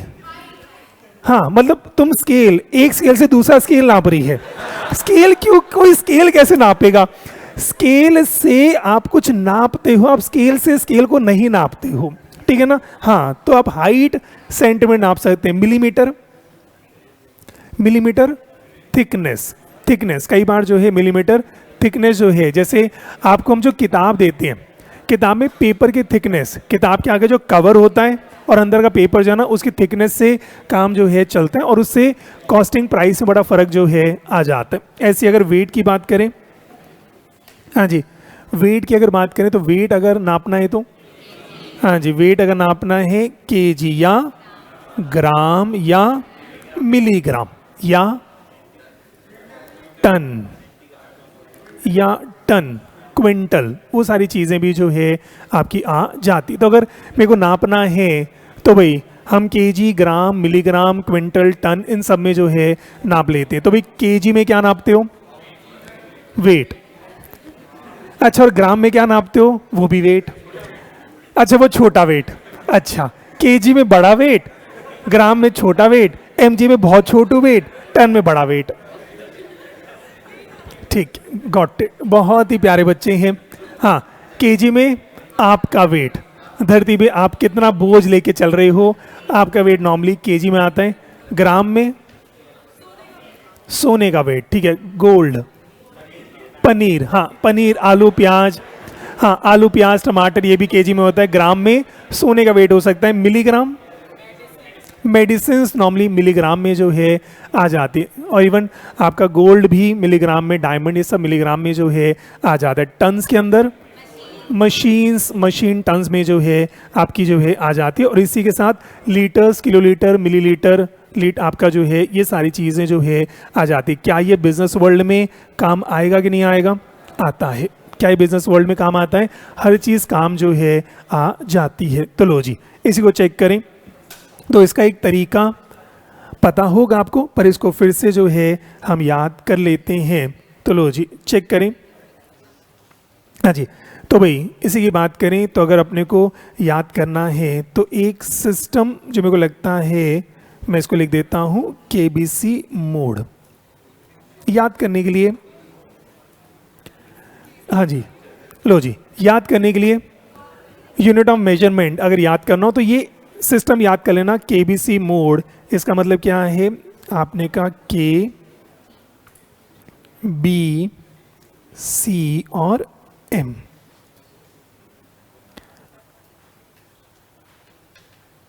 लो जी,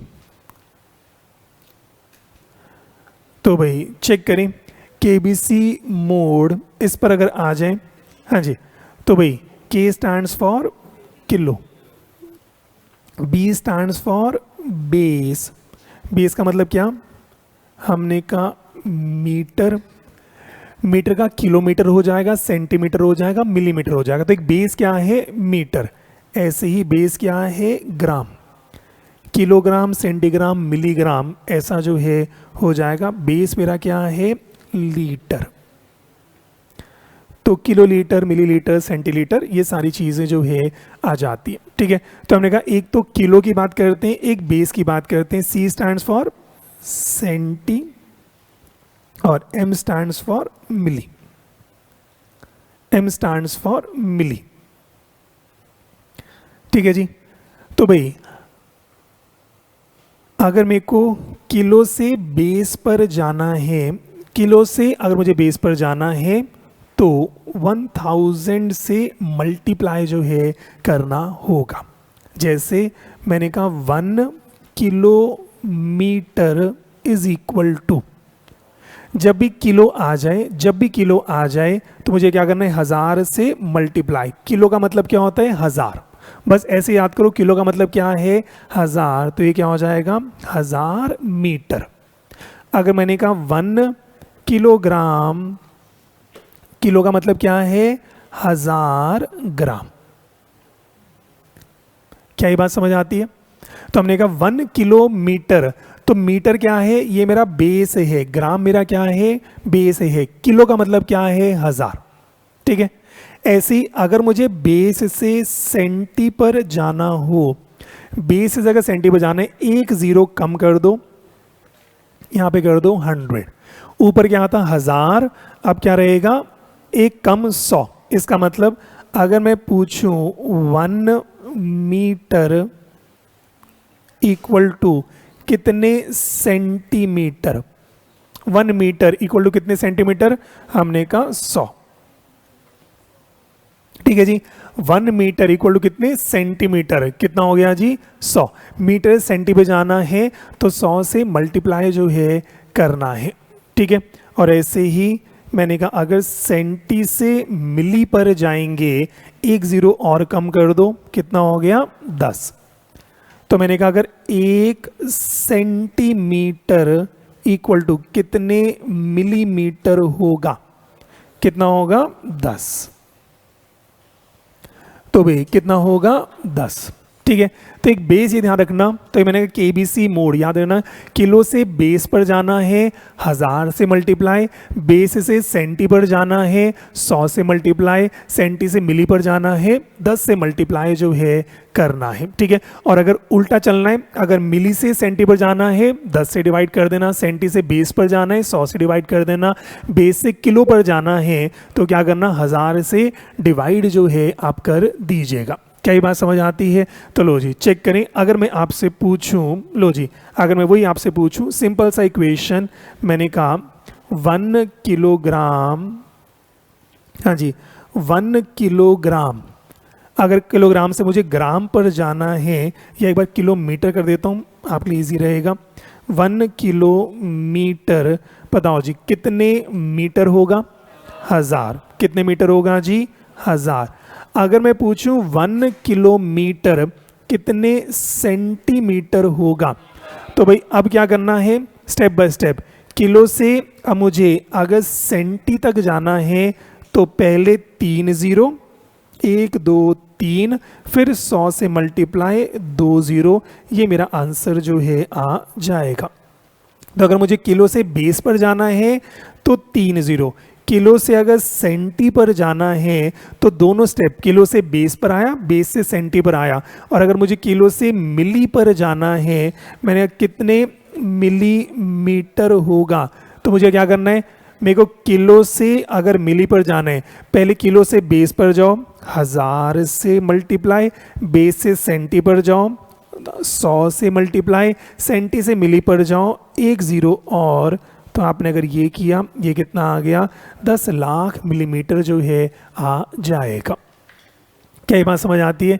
तो कहीं से किसी पर जाना है, किलो से बेस पर जाना है 1000 से मल्टीप्लाई, बेस से सेंटी पर जाना है 100 से मल्टीप्लाई, सेंटी से मिली पर जाना है तो कितना जी 10 से मल्टीप्लाई। कंफर्टेबल है? चलो जी, और आगे जो है आ जाओ। और ऐसे ही अब ध्यान से मुझे बताओ, सिर्फ आपकी प्रैक्टिस के लिए, अगर मैं कहूँ 50 मीटर इक्वल टू बताओ कितना सेंटीमीटर, तो बताओ 50 metre, 50 as it is, metre से अगर सेंटी पे जाना है तो किससे मल्टीप्लाई करना है? 100 से। किससे मल्टीप्लाई करना है? 100 से। तो 2 जीरो लगा दो, कितना हो गया? 5000 सेंटीमीटर। अगर मैं आपसे पूछूं 1.25 सेंटीमीटर, बताओ कितने मिलीमीटर होगा?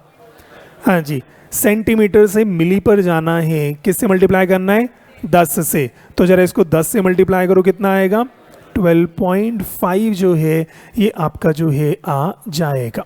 ठीक है, ऐसे ही अगर मैं आपसे पूछूं 6250 मिलीमीटर, मेरे को इससे सेंटीमीटर पर जाना है। अब मिलीमीटर से अगर सेंटीमीटर पे जाना है तो किससे करना है डिवाइड? 100 से। इसको 100 से डिवाइड करो, कितना आएगा? 625 सेंटीमीटर जो है आ जाएगा। ऐसे ही अगर मैं आपसे पूछूं 7000 सेंटीमीटर, बताओ कितने मीटर होगा? 7000 सेंटीमीटर, सेंटी से मीटर पर जाना है, किससे डिवाइड करोगे? 100 से। किससे डिवाइड करोगे? 100 से। तो 100 से डिवाइड करो, कितना आया? 70 मीटर जो है आपका जो है आ जाएगा। क्या ये बात समझ आती है? तो कहीं से किसी को भी लेकर चलना है, कन्वर्ट करना है, अच्छे से कर लो। मैंने आपसे पूछा 1.25 kg, बताओ कितना mg बनेगा? 1.25 किलो कितना मिलीग्राम बन रहा है? 1.25 किलो कितना मिलीग्राम बन रहा है? हाँ जी, कितना? 12,50,000। कैसे करना है? Step by step.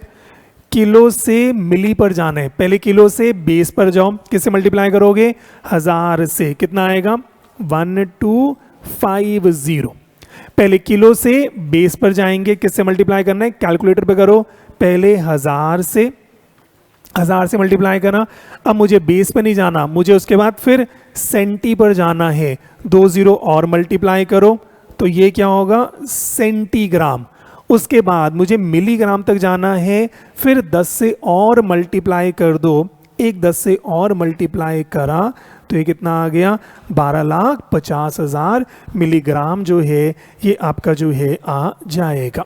क्या ये बात समझ आ रही है? अच्छे चेक करो, इसमें किसी को कोई भी डाउट हो? हाँ जी, सारा ठीक चल रहा है। ऐसे ही अब पेपर में सवाल कैसे आते हैं, तो लो जी, फॉर एग्जाम्पल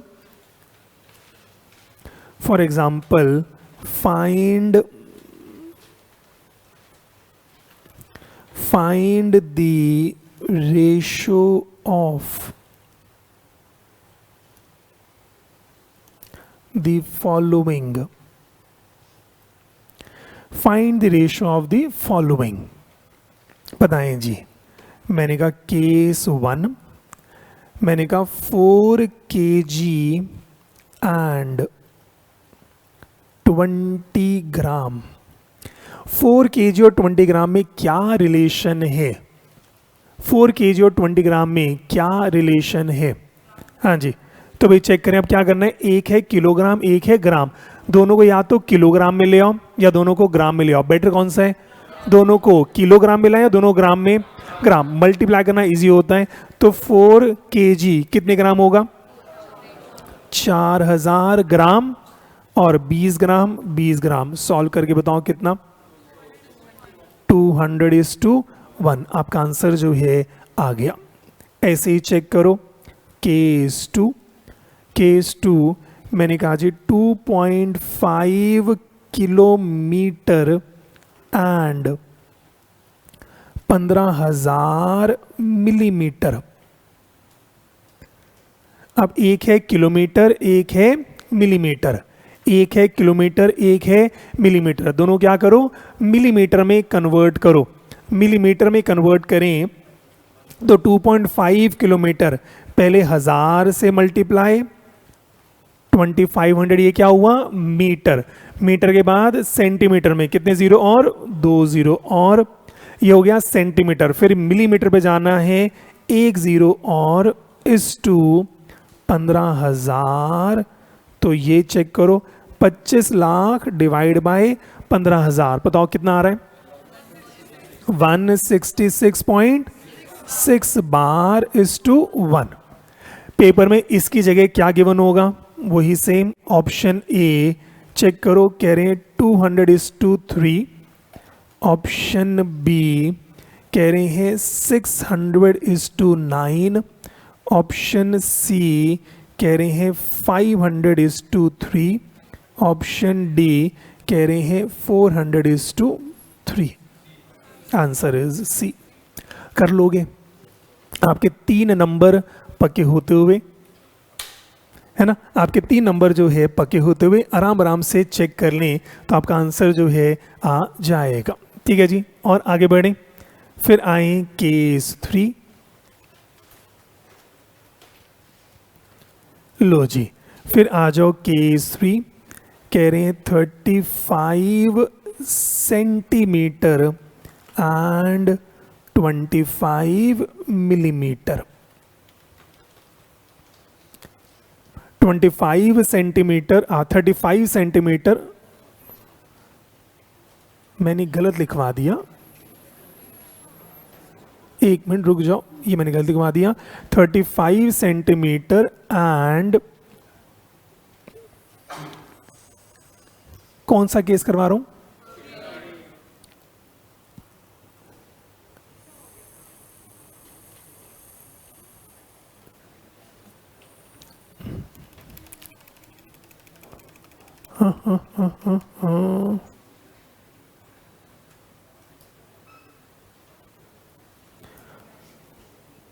मेरा सवाल चेंज किया था मैंने,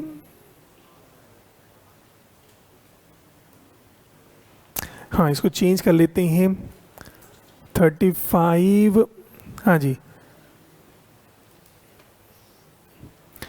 क्या किया मैंने, है ना, मैं कुछ सवाल, चलो कुछ भी कर लो, 35, चलो ठीक है 35 सेंटीमीटर जो मैंने कहा, और आगे क्या लिखा था 2.75 मीटर।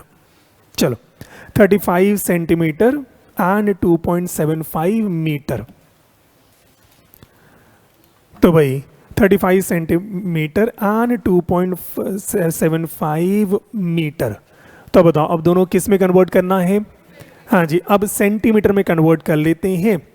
तो 35 सेंटीमीटर और 2.75 मीटर को सेंटीमीटर में करना है तो कितना आएगा 275 जो है आ जाएगा। तो भाई कितना आ जाएगा 275 जो है आ जाएगा, और आंसर कितना 0.127, और 27 पर बार जो है आपका जो है आ जाएगा।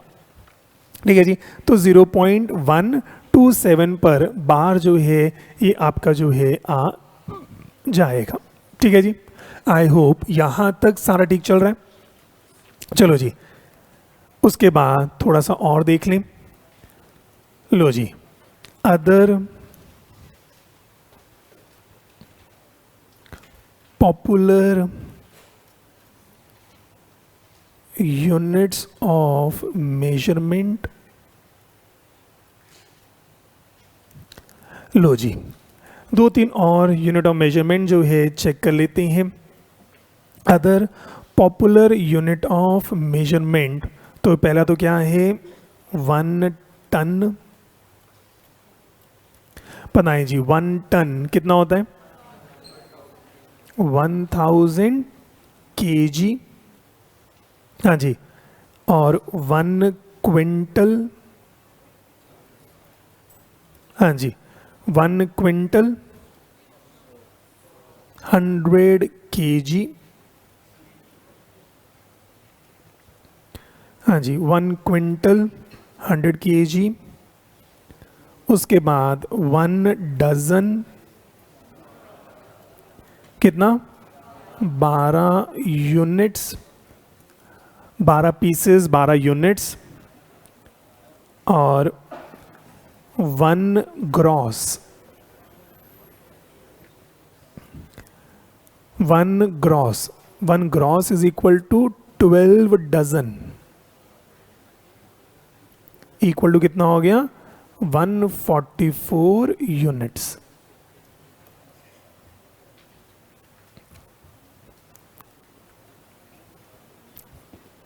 लो जी, तो भाई 2-4 यूनिट और चेक कर लें। 1 टन 1000 kg, 1 क्विंटल 100 kg, फिर 1 डजन 12 और 1 ग्रॉस कितना होता है 12 डजन को 1 ग्रॉस कहते हैं, तो 144 यूनिट जो है आपका आ जाएगा। लो जी, और आज का मेरे हिसाब से आखिरी सवाल, एग्जाम्पल नंबर कौन सा,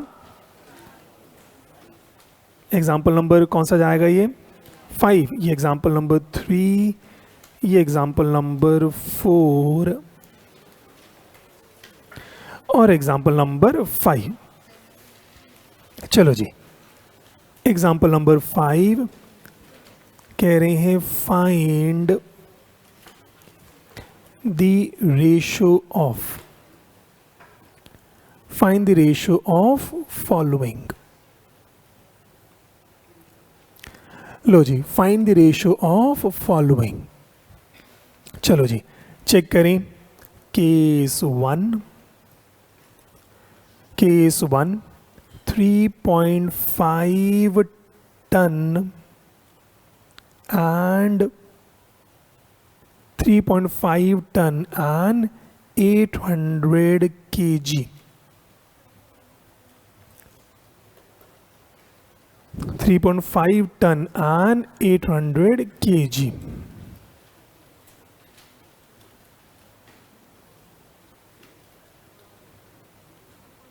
हाँ जी, कितना आ रहा है, हाँ जी, हमने कहा टन को किस में कन्वर्ट करो, केजी में, कितना हो जाएगा 3500 इज टू 800, सॉल्व करोगे कितना आएगा 4.375 इज टू 1, और आगे जो लिखा हो वो आप चेक कर लेना ऑप्शन में क्या होगा। ऐसे ही केस 2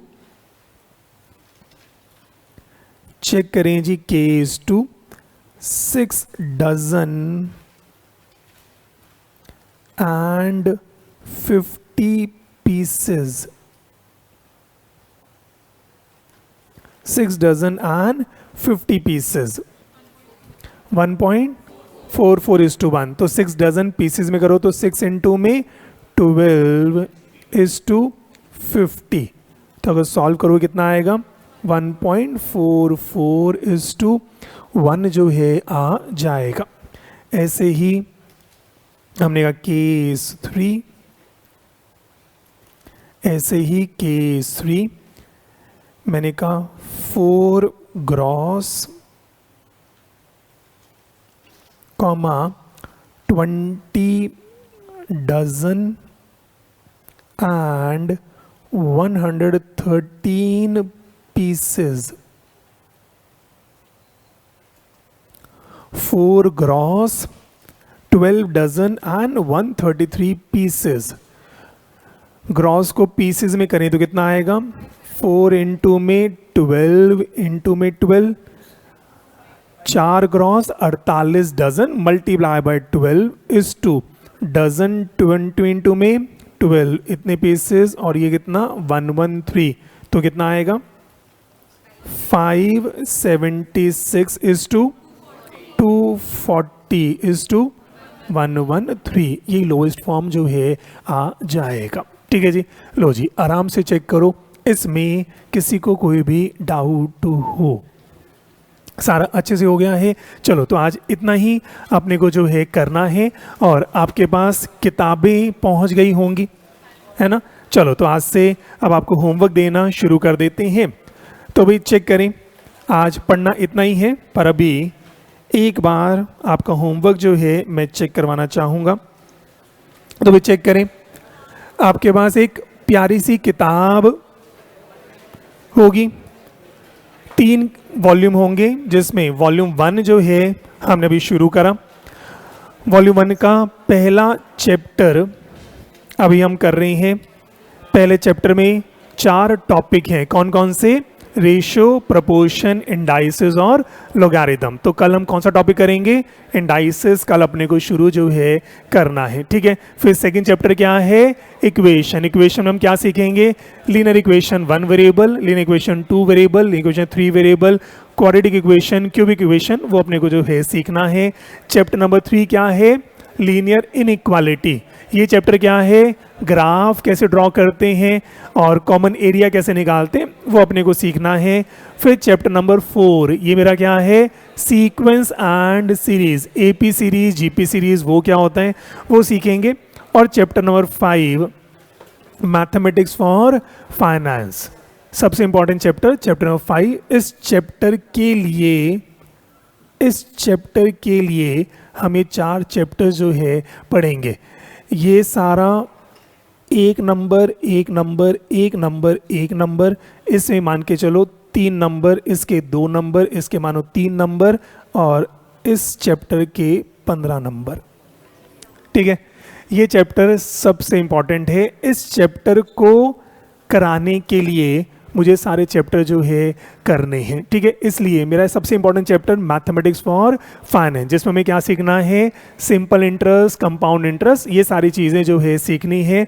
और इसके अंदर 15 टॉपिक हैं, इसके अंदर 15 टॉपिक जो है आते हैं जो अपने को जो है सीखना है। पर ये चैप्टर समझने के लिए अपने को 4 चैप्टर जो है करने जो है पढ़ेंगे, ठीक है। तो धीरे धीरे हमने चैप्टर की शुरुआत जो है करी है, इसको अच्छे से देख लें। और थोड़ा सा ओवरव्यू मैं आपको दे दूं मेरी किताब का। किताब के अंदर अगर आपका किताब हो तो चेक कर सकते हैं, नहीं तो अभी आप ऑन स्क्रीन देख लें। हर चैप्टर में 3 लेवल हैं। एक है बिगनर स्टेप, फिर है एक्सरसाइज, फिर है सेल्फ इवैल्यूएशन टेस्ट। हर चैप्टर में पहले आपको बिगनर स्टेप मिलेगा, फिर एक्सरसाइज मिलेगी, फिर सेल्फ इवैल्यूएशन टेस्ट जो है मिलेगा। हर चैप्टर में इस तरीके से हमारा काम जो है चलता है। जैसे जैसे मैं आपको गाइड करता जाऊं वैसे वैसे आपको मेरे इंस्ट्रक्शंस को फॉलो जो है करना है। अपनी तरफ से ना तो एक्स्ट्रा पढ़ना, ना आपको कम जो है पढ़ना है। तो अब बात करें चैप्टर नंबर 1 की, तो आप चेक करें चैप्टर नंबर 1 में आ जाएं तो 4 टॉपिक्स हैं। और हमारा पहला टॉपिक हमारा क्या था? रेशो। रेशो से रिलेटेड बिगिनर स्टेप 1 जो है आपको जो है दिया है। बहुत ही बेसिक लेवल है इसका, आईसीआई के एग्ज़ाम से कोई लेना देना जो है नहीं है। ये सिर्फ एक बहुत बेसिक लेवल है उन बच्चों के लिए जो नॉन मैथ्स के हैं, इवन मैथमेटिक्स वाले बच्चों के लिए भी कैलकुलेटर पर आपको कैसे प्रैक्टिस जो है करनी है। तो बहुत बेसिक आपको सवाल जो है दिया है, जैसे द रेशियो ऑफ 81,000 टू 1,08,000। बस ये चेक करें क्या कैलकुलेटर निकाल लोगे, तो आपने कहा 81,000 डिवाइड बाय 1,08,000 एक वैल्यू आई, और चेक करो ये आंसर कौन सा जो है आएगा, निकाल लोगे, ठीक है।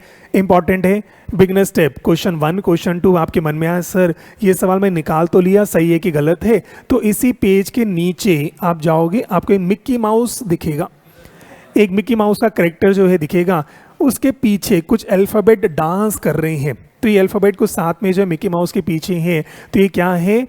ये इनके आंसर हैं। तो फर्स्ट का आंसर क्या है? ए। और इम्पॉर्टेंट क्या काम करना है?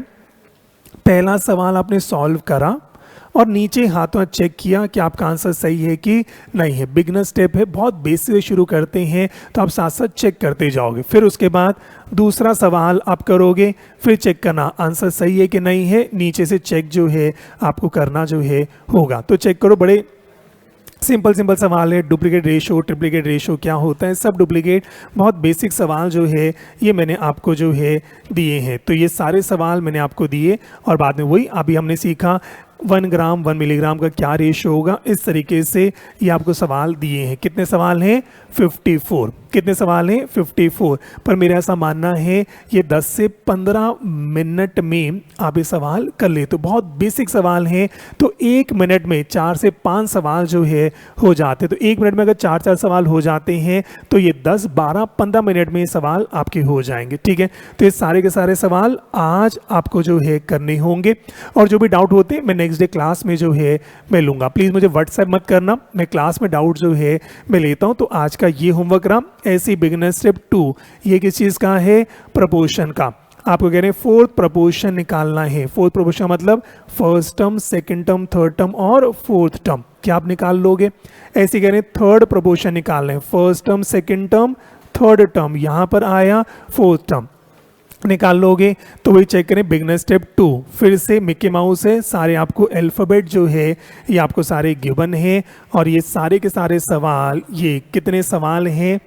ये लगभग ये भी कितने हैं? 49 क्वेश्चन है। तो 54 पीछे हैं, 49 इसमें है, ये कितना हो गया? यहाँ पे 3, और ये कितना आ गया? 103 सवाल ओनली। ज़्यादा मैं आपको होमवर्क नहीं दे रहा। क्या हो गया? ठीक है, तो 103 सवाल मैं आपको दे रहा हूं, और मेरा ऐसा मानना है ये लगभग 25 मिनट में आपके जो है हो जाएंगे। तो हाफ एन आवर आपको लगना चाहिए, मैक्सिमम हाफ एन आवर, उसके बियॉन्ड जाना जो है नहीं चाहिए। तो आधे घंटे में ये बिगनर स्टेप 1 और बिगनर स्टेप 2 जो है आप करोगे, और नेक्स्ट क्लास में इसके जो डाउट होंगे मैं क्लास में टेकअप जो है करता चला जाऊँगा। ठीक है, आपको थोड़ा सा मैं बता देता हूँ। पहले हमारा बिगनर स्टेप चलेगा, ठीक है, तो हमारा रेशियो का बिगनर स्टेप हुआ, प्रपोर्शन बिगनर स्टेप हुआ। कल का भी होमवर्क क्या रहेगा? कल हम इंडाइसेस पढ़ेंगे, तो इंडाइसेस का बिगनर स्टेप, ऐसा ये कल का होमवर्क जो है रहेगा। कल ये वाला होमवर्क रहेगा, प्लस फिर मैं क्यों बता रहा हूँ, कई बच्चे थोड़ा सा आगे बढ़ जाते हैं, बाद में गड़बड़ जो है करते हैं। तो डेली का क्या रहेगा? ऐसे नेक्स्ट क्या है? लोगारिथम, इसका बिगनर स्टेप, तो जिस दिन ये टॉपिक करेंगे उसका बिगनर स्टेप जो है करते जाएंगे। और बिगनर स्टेप करने के बाद फिर हम आते हैं अपनी एक्सरसाइज पर। फिर हम आएंगे किस पर? अपनी एक्सरसाइज पर। एक्सरसाइज, अब ये आईएसए का लेवल यहां से शुरू होता है, ठीक है। तो एक्सरसाइज 1 किसकी होगी? रेशो की। एक्सरसाइज 1 में कितने सवाल मैंने आपको दिए हैं? ज़्यादा नहीं, आपको जो है ये मैंने आपको दे दिए 49, ठीक है। उसके बाद फिर एक्सरसाइज 2 किसका है? प्रपोर्शन का। प्रपोर्शन में चेक करें, मैंने आपको कुछ सवाल दिए हैं, ज़्यादा नहीं, 32, ठीक है। तो 32 करोगे, प्रपोर्शन और कॉन्फिडेंस जो है आ जाएगा। और ये हम डेली क्या करेंगे? डेली, ऐसा नहीं कि पूरी एक्सरसाइज हम करते हैं, क्योंकि अब ये लेवल थोड़ा सा अच्छा होगा, तो डेली बेस पर हम रेशो के कितने सवाल करेंगे? सिर्फ 5। तो डेली क्या करेंगे? 5 सवाल रेशियो करेंगे, 5 सवाल प्रपोर्शन करेंगे। डेली आपका होमवर्क क्लास में मैं आपको बताता जाऊंगा। तो ऐसे करके ये 5-5 सवाल हम करेंगे। तो एक कितने सवाल हैं? लगभग आपके 49। तो अगले 10 दिन में रेशियो के 5-5 सवाल हम करेंगे। जैसे मैंने आपको अकाउंट्स में डेली का एक सवाल देता था, ऐसे ही आपको जिन बच्चों ने मुझसे अकाउंट्स पढ़ लिया है आपको पता है। तो भाई ऐसे ही प्रपोर्शन के फिर 5-5 सवाल जो है हम करते जाएंगे। ऐसे ही फिर आपको थोड़ा सा दिखा दूं, फिर इंडाइसेस है, इंडाइसेस कल खत्म होगा, कल बिगनर स्टेप मिलेगा, परसों से इसके 5-5 सवाल जो है करते जाएंगे। ज़्यादा सवाल नहीं है, कितने सवाल हैं? 36। तो 36 सवाल इंडाइसेस के होंगे, तो कॉन्फिडेंस और आ जाएगा। ऐसे ही उसके बाद फिर लोगारिथम है, फिर लोगारिथम के 5-5 सवाल हम करते जाएंगे, तो ये आपको थोड़ा और कॉन्फिडेंस आ जाएगा। 44 सवाल है, पर क्या होता है उसके बाद एक एक्सरसाइज 5 और है, एक एक्सरसाइज 5 और है। ये करने के बाद आइडली तो कॉन्फिडेंस आ जाता है, पर पता नहीं क्यों बच्चा किताबी कीड़ा है, कई बार रोकता हूं, पर बच्चा कहता है सर थोड़े क्वेश्चन की और प्रैक्टिस करानी है, इसलिए आपको कहीं जाने की जरूरत नहीं। फिर सेल्फ इवैल्यूएशन टेस्ट 1 मैंने दे दिया है, ये भी किसका है? रेशो का। और कितने सवाल है? डेली हम वही 5-5, 10-10 सवाल करते जाएंगे, बताता जाऊंगा, करेंगे करेंगे करेंगे। ये कितने सवाल है? तो भाई ये सवाल मैंने आपको जो है दे दिए 70, 71, 75 सवाल, और सिर्फ रेशो के हैं। तो पहले 50 सवाल बिगनर स्टेप में, फिर शायद 50 सवाल आपके एक्सरसाइज में, फिर 75 सवाल जो है आगे। तो लगभग 250 सवाल आपको मैंने रेशो के जो है मैं करा दूंगा। ऐसे ही प्रपोर्शन की बात करें तो प्रपोर्शन में भी ज़्यादा सवाल नहीं है, लगभग कितने हो गए हैं? 58। इतने सवाल प्रपोर्शन के आ गए हैं। ऐसे ही इंडाइसेस की बात करें, इंडाइसेस में भी सिर्फ आपको दिखा देता हूं, ज़्यादा नहीं है इंडाइसेस में, आपको 50, 60, 70, 75, 76, 85, 86, 90, 93, तो 93 सवाल इंडाइसेस के मैंने आपको दे दिए हैं। और ऐसे ही लोगारिथम की बात करें तो लोगारिथम में भी ज़्यादा सवाल नहीं है, 40, 50, 60, 70 और आपका 80 83 सवाल मैंने आपको इंडाइसिस के जो है दे दिए, ठीक है। बस इतना कर लोगे, इतना कर लोगे तो आपके 4 नंबर पक्के हो जाएंगे, ठीक है। रेशियो प्रोपोर्शन इंडाइसिस हो गया एकदम, 4 नंबर की तैयारी जो है आपकी हो जाएगी। और इसके बाद अब अगर किसी को लगे और प्रैक्टिस करनी है, इसका लगती नहीं है, लगे फिर जो आपका मन करे आप कर लेना, पहले इतना पढ़ना ज़रूरी है, इसके बियॉन्ड आपको जाने की ज़रूरत जो है नहीं होती, ठीक है। तो भाई इसलिए मैंने कहा आज का होमवर्क क्या है, आज का होमवर्क क्या है, बिगनर स्टेप 1 और बिगनर स्टेप 2, इसके अलावा और कुछ नहीं करना। मैं आपको डेली बेस पर बताता जाऊंगा कितना होमवर्क कैसे करना है, सारा कुछ मैं आपको जो है बताता जो है चला जाऊंगा। हाँ, ऑनलाइन बच्चा कह रहे हैं ज़्यादा नहीं, बस 500 क्वेश्चन करने हैं 4 नंबर के लिए। हाँ, 4 नंबर के लिए 500 क्वेश्चन जो है आपको जो है करने होंगे। तो आज के लिए इतना ही जो है रखते हैं। Thank you so much, keep smiling, God bless you, okay tata bye bye. ठीक है जी, बच्चा कह रहे 500 नहीं 700 क्वेश्चन है, तो जितने क्वेश्चन आप टोटल कर लेना, तो इतने हर चैप्टर में आपको सवाल जो है मिलते जाएंगे। तो हर चैप्टर में, पर आज कितना करना है, सिर्फ बिगनर स्टेप 1 और बिगनर स्टेप 2 जो है आपको जो है करना है, ठीक है। चलो ओके जी, मेरे हिसाब से और बच्चा पूछ रहा है सर फॉर्मूले भी याद करने। हाँ, फॉर्मूले तो सारे याद करने ही हैं, डेली मैंने जितना पढ़ाया उसको अच्छे से जो है आप करते चले जाएं, ठीक है। और जितना मैं होमवर्क दूं उतना जो है आप करते चले जाना। बच्चा पूछे सर इतने क्वेश्चन क्या सफिशिएंट होंगे। हाँ, इतने क्वेश्चन आप कर लो, 95 क्रॉस जो है हो जाते हैं, इतने आप कर लोगे, 95 क्रॉस आप बहुत इजी करोगे।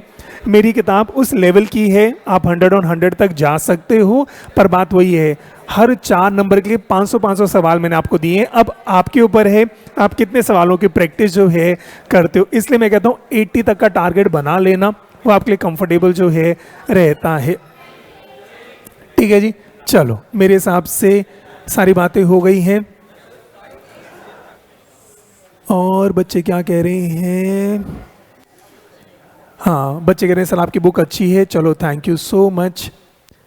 और चलो ठीक है, मेरे हिसाब से सारी बातें जो है हो गई हैं, ठीक है। चलो ओके जी, टाटा बाय बाय।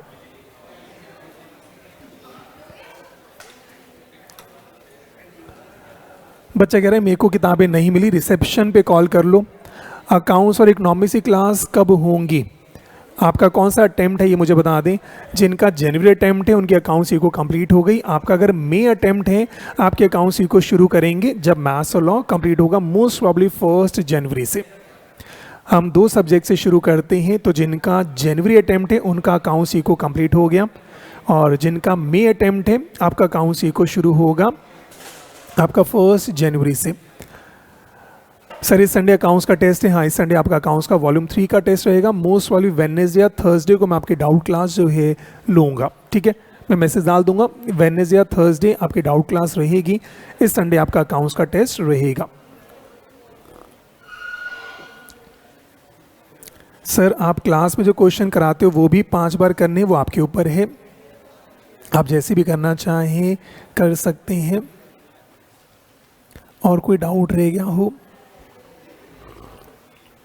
बच्चे कह रहे हैं हमारे पास जब तक किताब नहीं है हम क्वेश्चन कैसे करें। अगर आपके पास किताब नहीं आई है तो आपके पास एक टेस्ट ऐप होगा हमारा जो टेस्ट ऐप है उसमें सॉफ्ट कॉपी अपलोडेड है, तो एक बार आप टेस्ट ऐप आप इंस्टॉल कर लें। आपका एडमिशन में एक मेल आई होगी और उस मेल में टेस्ट ऐप होगा, उस टेस्ट ऐप में बुक का एक कॉलम है, वहाँ से आप क्वेश्चन की प्रैक्टिस कर सकते हो। सर क्या आप लीव कर दें। हाँ, अब मेरे हिसाब से ऐसा कुछ नहीं, जो बच्चों के डाउट है वो मैं टेकअप कर रहा हूँ।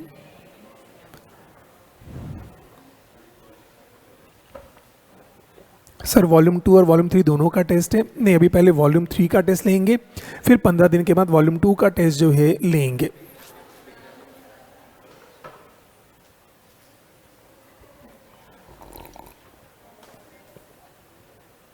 ठीक है, चला जाऊँ मैं। ओके जी।